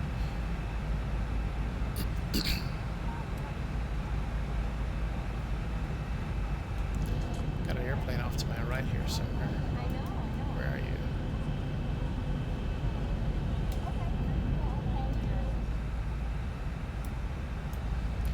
He's 4,000 feet below me. About, oh, he's about 5 miles out. Ah, he's gone. Okay. No factor.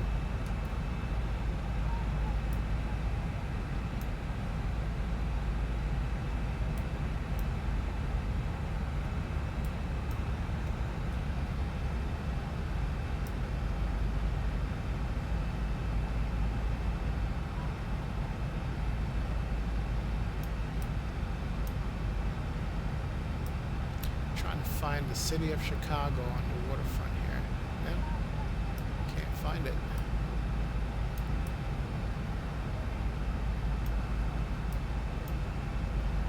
It's all good. We'll see it on the way back in.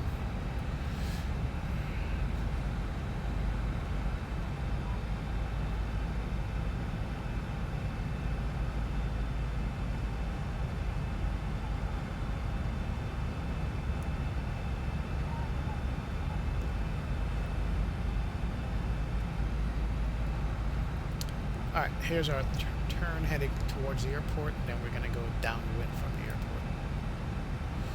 Let's see what our crossing altitude is going to be. 5,000 at Pratt. That's going to be on the ILS.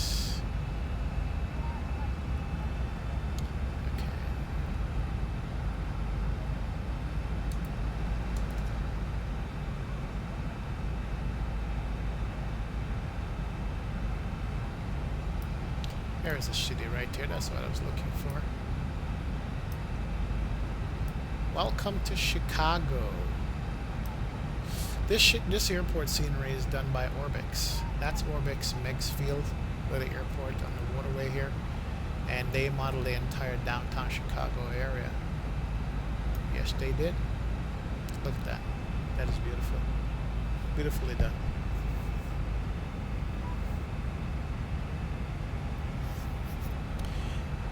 Yeah, Richard, the 900 is nice, and I'm still waiting for the update to myself. Wanted to make that EFB and the cockpit work and a bunch of other stuff, but it's nice. Glad we have a 900 in the sim to fly, but it's good. Yeah, this is a Zibo 737-900. Yeah, it's all Zibo FMC in all the 800 and the 900 planes, but little variants. This one is the the RG mod one I'm flying with the split scimitar winglets. So they're all pretty cool. All Zibo FMCs, but it's nice.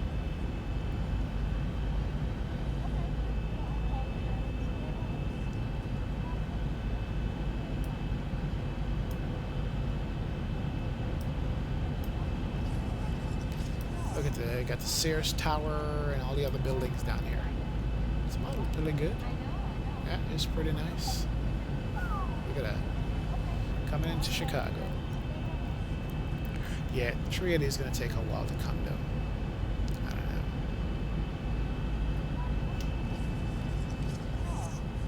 That's why I love X-Plane, man. It's just so nice. Look at all the buildings, Miracle Mile and stuff. That is nicely done. I know I should be paying attention to flying and coming in, but I just want to look at the scenery. Even down here, it's got the Ferris wheel, and it spins. Look at that. Down on the waterfront in Chicago.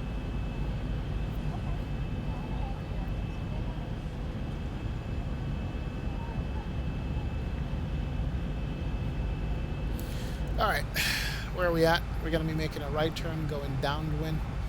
Let me reduce our altitude to 5,000 feet here. And take over manually. I don't want to go all the way out. Vertical speed mode, 1,500 feet a minute. Bring the speed back to 250 knots for now. There we go. Awesome. And then we look at the coast on the lake.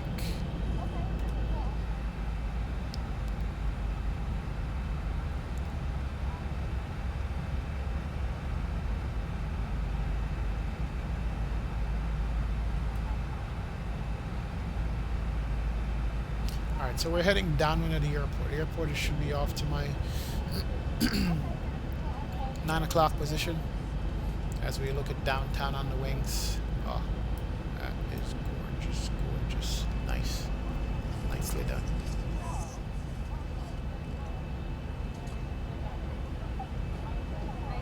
Yeah, it's a slow descent. I had slowed it down a little too much.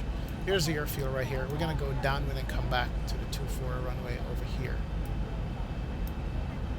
So let's get it down. Let's get this on the ground. Let's bring out the speed brake all the way.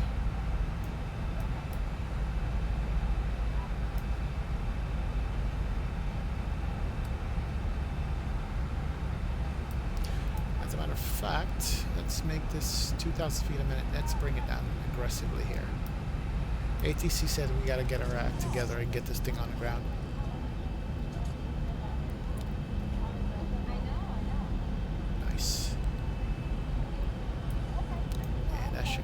Here, right here. So that's our airport. We're gonna go make a left, come back on the 24 left, which is this runway right here.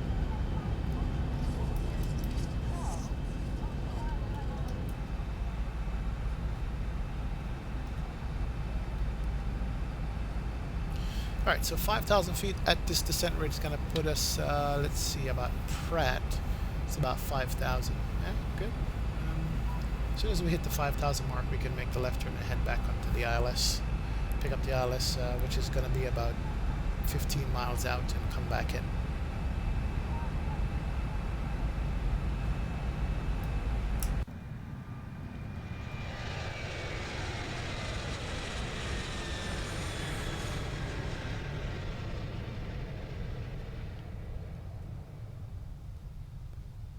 Yeah, Sean, streaming does affect your FPS because remember your computer is doing a lot more than just running the sim. Now it's running another software that captures the screen and that sends it over the internet and uploads it. So it's processing a lot more behind the scene other than just the sim itself. So if your computer is not good, it will affect it definitely.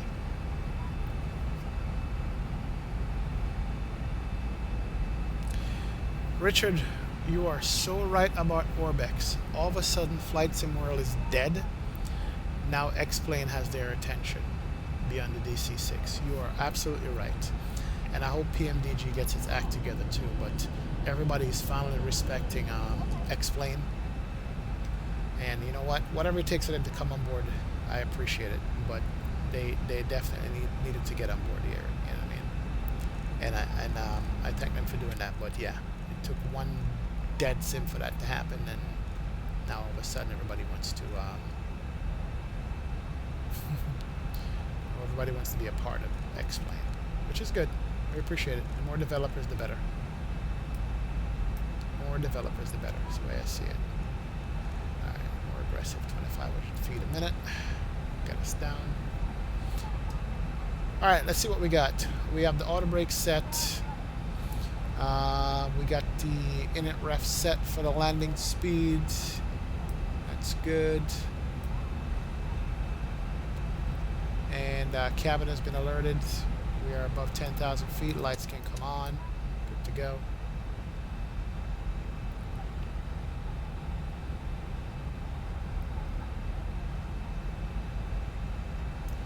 Alright. Shallow descent out. 1,000 to go. 1,000 to go checks.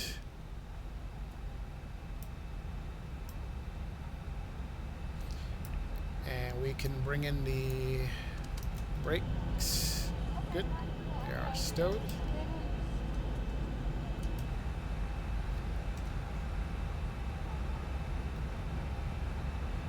We're going to turn vector back herself at 5,000 and go back to Pratt. There you go.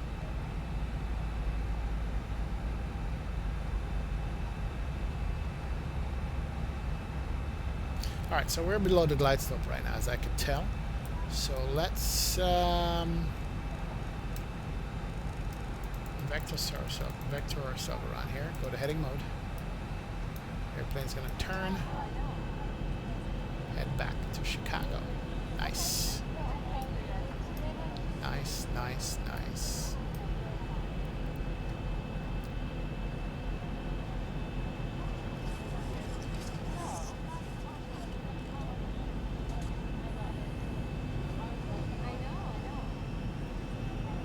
You're right, Richard. In case, follow the money. You're absolutely right. Oh, right now in my place locally, it's 1:35 a.m. I'm just running daylight sim right now. That's why. It's 1:35 where I am.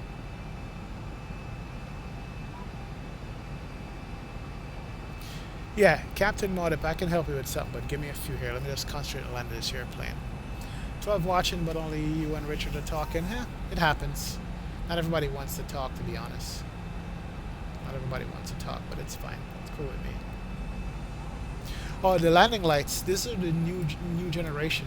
It have LED lights, LED lights up front. Right here. These are LED lights right there. These are not this typical regular incandescent bulb. It doesn't have the lights that protrude from the wings. So that's why it only has two. Alright, let me set up to intercept this ILS here while I'm talking. Let's turn on the localizer. And we can intercept at about a 30-degree angle. We are below the glide, which is good. So we are set to go there. And we can actually go down to 4,000 feet. And descend at 500 feet a minute. So we don't miss the glide. Alright, perfect. 1,000 to go. 1,000 to go checks. Alright, let's just arm the speed brakes. Speed brakes armed. Auto brakes set. And let's play the pre-land announcement. Flight attendants for landing, please. Cabin crew, please prepare cabin for landing. Please prepare cabin for landing. Alright, we just intercepted the Ladies localizer, and gentlemen, which we is are good. now on our final approach. I'd Hit like the to approach thank button. all of you for flying with us today. We appreciate the business and we hope to see you again soon. Thank you. Be sure and seatbelt signs securely fastened. Start your tray table. Place any carry-on luggage you may have taken out during the flight on a backpack seat in front of you on an overhead compartment. Flight attendants will be passing through the cabin one last time. Look to any remaining service setups. We will be landing shortly. So you need to add a plane on Mac OS 11, but you don't know? Alright, I think it's just basically drag and drop the folder into the X-Plane aircraft folder. That's all it is. Download the plane, get the folder, drop it into the airplane folder. X-Plane, airplane, drop into that folder. That should do it. Alright, 11 miles out. Let's start reducing speed. 180 knots. And we can bring some flaps out. 1, 2, flat 5, and the landing speed is 149 plus 5, 155 landing speed, flap 30. Let's bring it all the way back. Alright. Landing lights are on. Continuous. Cabin has been alerted. Speed brakes armed. And 2500. we are 8 miles out. Let's bring the gear down so we can slow down. There goes the gear.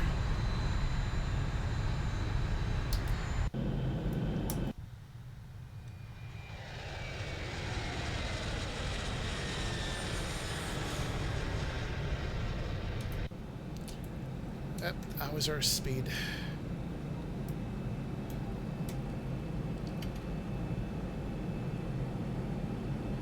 Alright, we're over speed a little bit.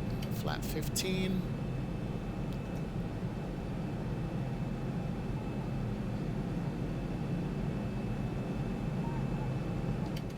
Flat 25. And flat 30. Final speed.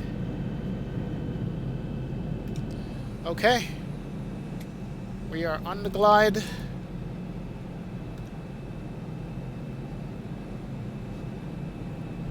And let's take over this flight and land manually. Here we go, my airplane.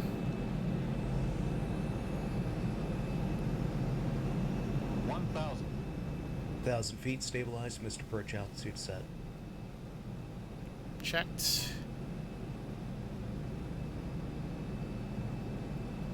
I got 1 right, 3 reds. We're on the center line, a little bit low. That's fine. 2 right, 2 reds, we're good to go.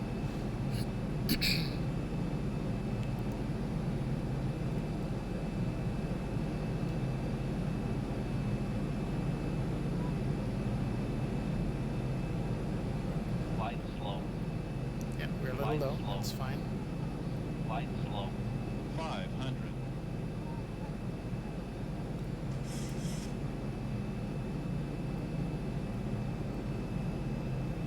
400. Flight slow. Flight slow. 300. Flight slow. A little too low there. Flight slow. I got it. I got it. Flight slow. 200.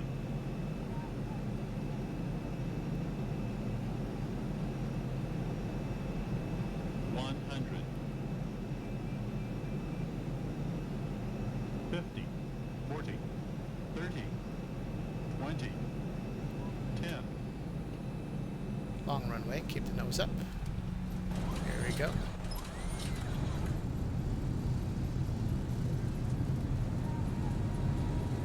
Bring the nose down.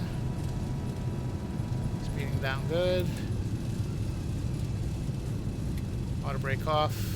Roll them out. 80 knots. Slowing down. 80 knots checked. Good to go. Now we can exit left here.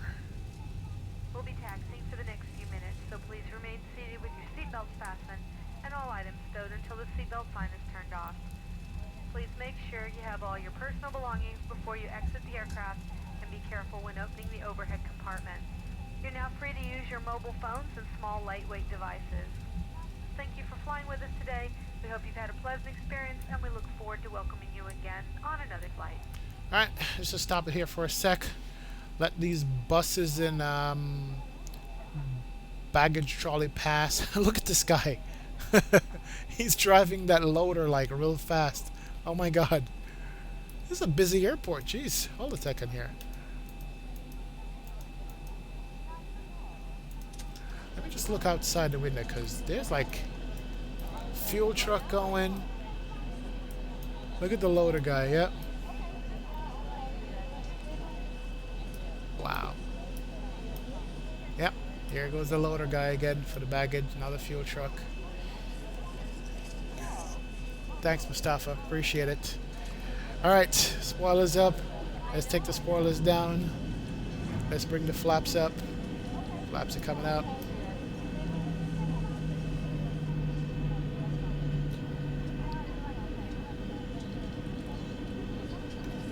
All right, let's start the APU. 1, 2, 3. APU can start. Turn off this continuous. Turn off the landing lights, and the turn off lights, taxi light can stay on. We can kill the pitot heat and the window heat. We're good there. And we can turn off the strobes.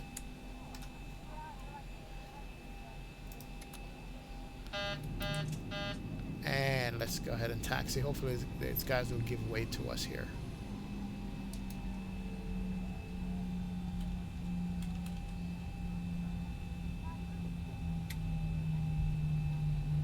And we're going to taxi out to our gate. The left turn here. Nobody else coming. That's good.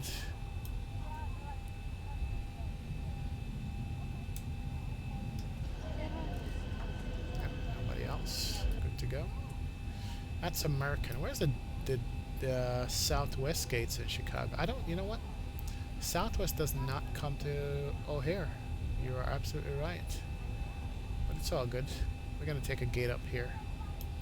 I see a gate right there. We're going to take that gate. American, we're going to borrow one of your gates if you guys don't mind.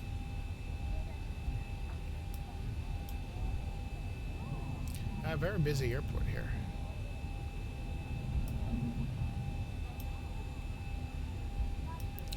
Alright, APU is available. We can switch over to APU bleed. Good to go.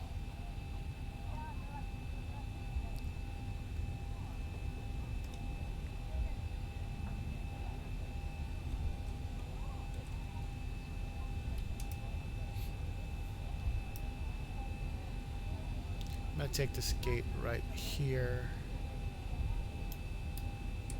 Gate number G11. Why not?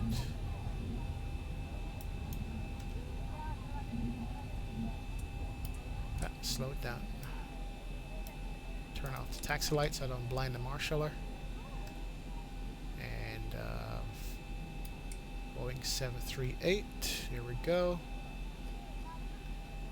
Look at this guy. He's like posing with the wand. This guy's on his cell phone over here to my left. Who's he talking to? A little bit more. Ah, there you go. Stop the clock. Turn on the brakes. Kill the engine. Oh, these are gonna drive me nuts. No, that's the... Okay, alright, what's going on here? These are new also. And I can't find a click spot for it. No, no, no. Yeah, this is gonna drive me nuts. Sorry guys, this is... You're gonna this is due to the RG mod. It doesn't have the regular levers for...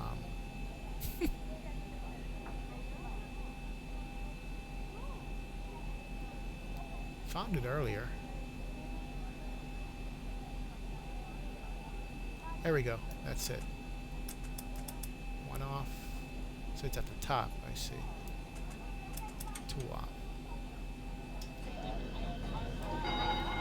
And here comes the jet bridge. Perfect.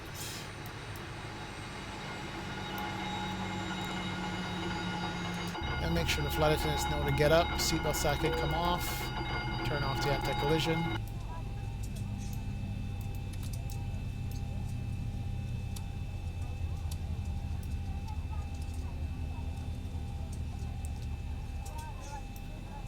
All right, we're good. 1 hour, 10-minute flight over to Chicago.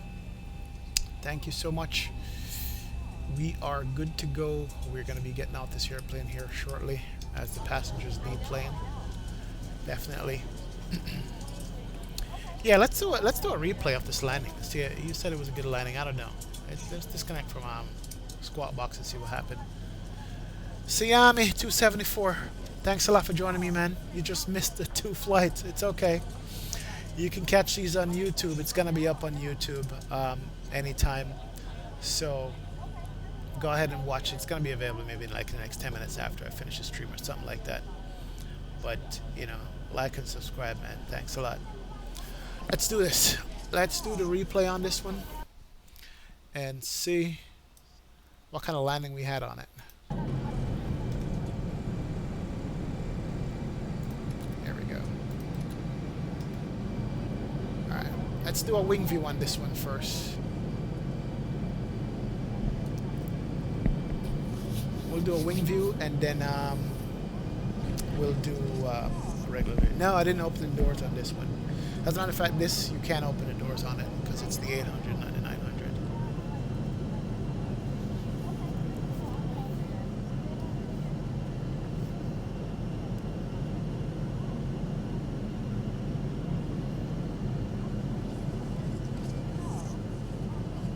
See if I slammed it into the ground here.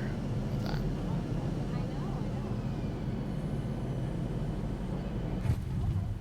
Yeah, not bad. Reverses came out nicely too. Here's a reverse. I'll take that. Alright. Let's do another view that I like. Pause it right there. I'm gonna do this view.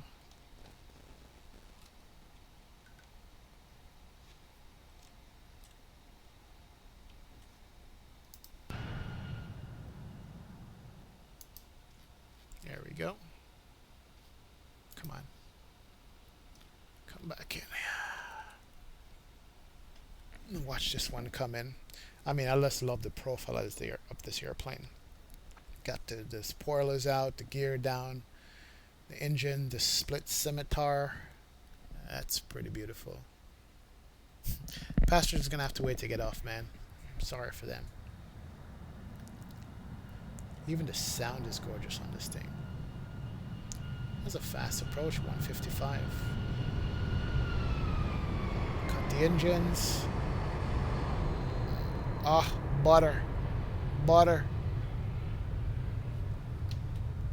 Let's watch this one again. Hold on.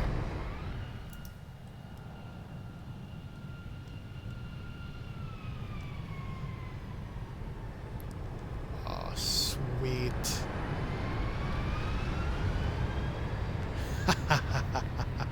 I like that. I like that one. That is nice. Let's view it from the tower.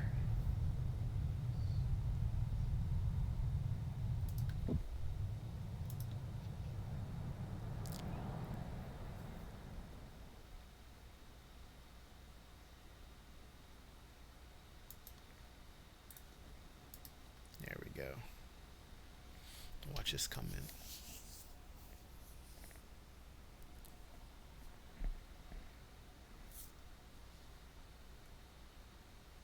The replay sounds in this thing is just off the chain. It's awesome. That was a fast approach. 155, flap 30. Normally I do a flap 40 landing.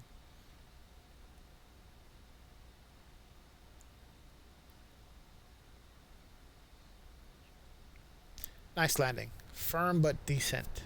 Kept the nose up as long as possible. There we go. Yeah. That I will take. Alright. And I'm going to do one more. And that's it. We're going to get out of here.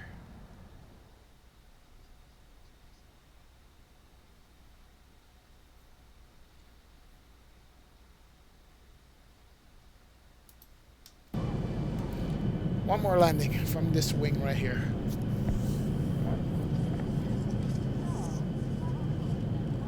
Yep, you gotta rejoice when you get it right, Richard. If you get a good landing, you take it for what it is and rejoice, because the bad ones really suck. They really do.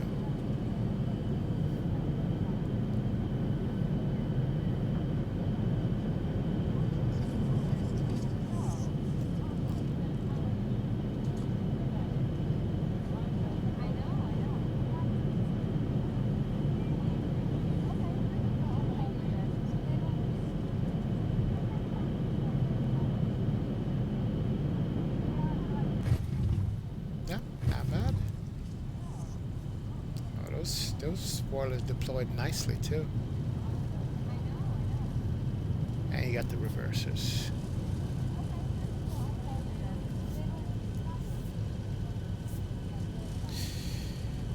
Alright guys, that's gonna do it for me, man. It's now almost 2 a.m. here. I gotta get up and go to work in the morning. I appreciate you guys so much for joining me on this stream. Appreciate the support. Appreciate the subscribe and the like that you hit the video on.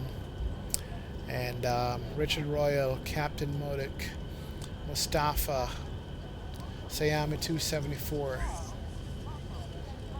Thanks for joining me. I appreciate it. Everybody else who's watching and commented. Sean Cleeth.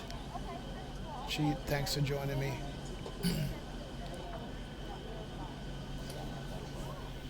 Everybody. Basti.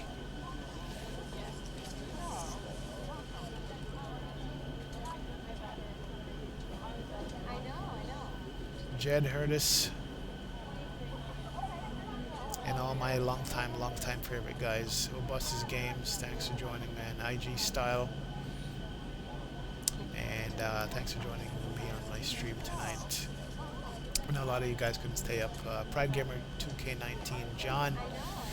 You joined me late, but it's good, man. I know it's a busy day for you and stuff, but thanks for supporting me all the time. I appreciate it. Roshdi, Brahimi, Lauren V. Littlejohn, thanks a lot. I'm going to go ahead and take off. I am done for the evening. And I am out of here. Thank you so much. I'll see you guys tomorrow. We'll be definitely streaming tomorrow. Alright? See you guys. See ya. Have a good evening.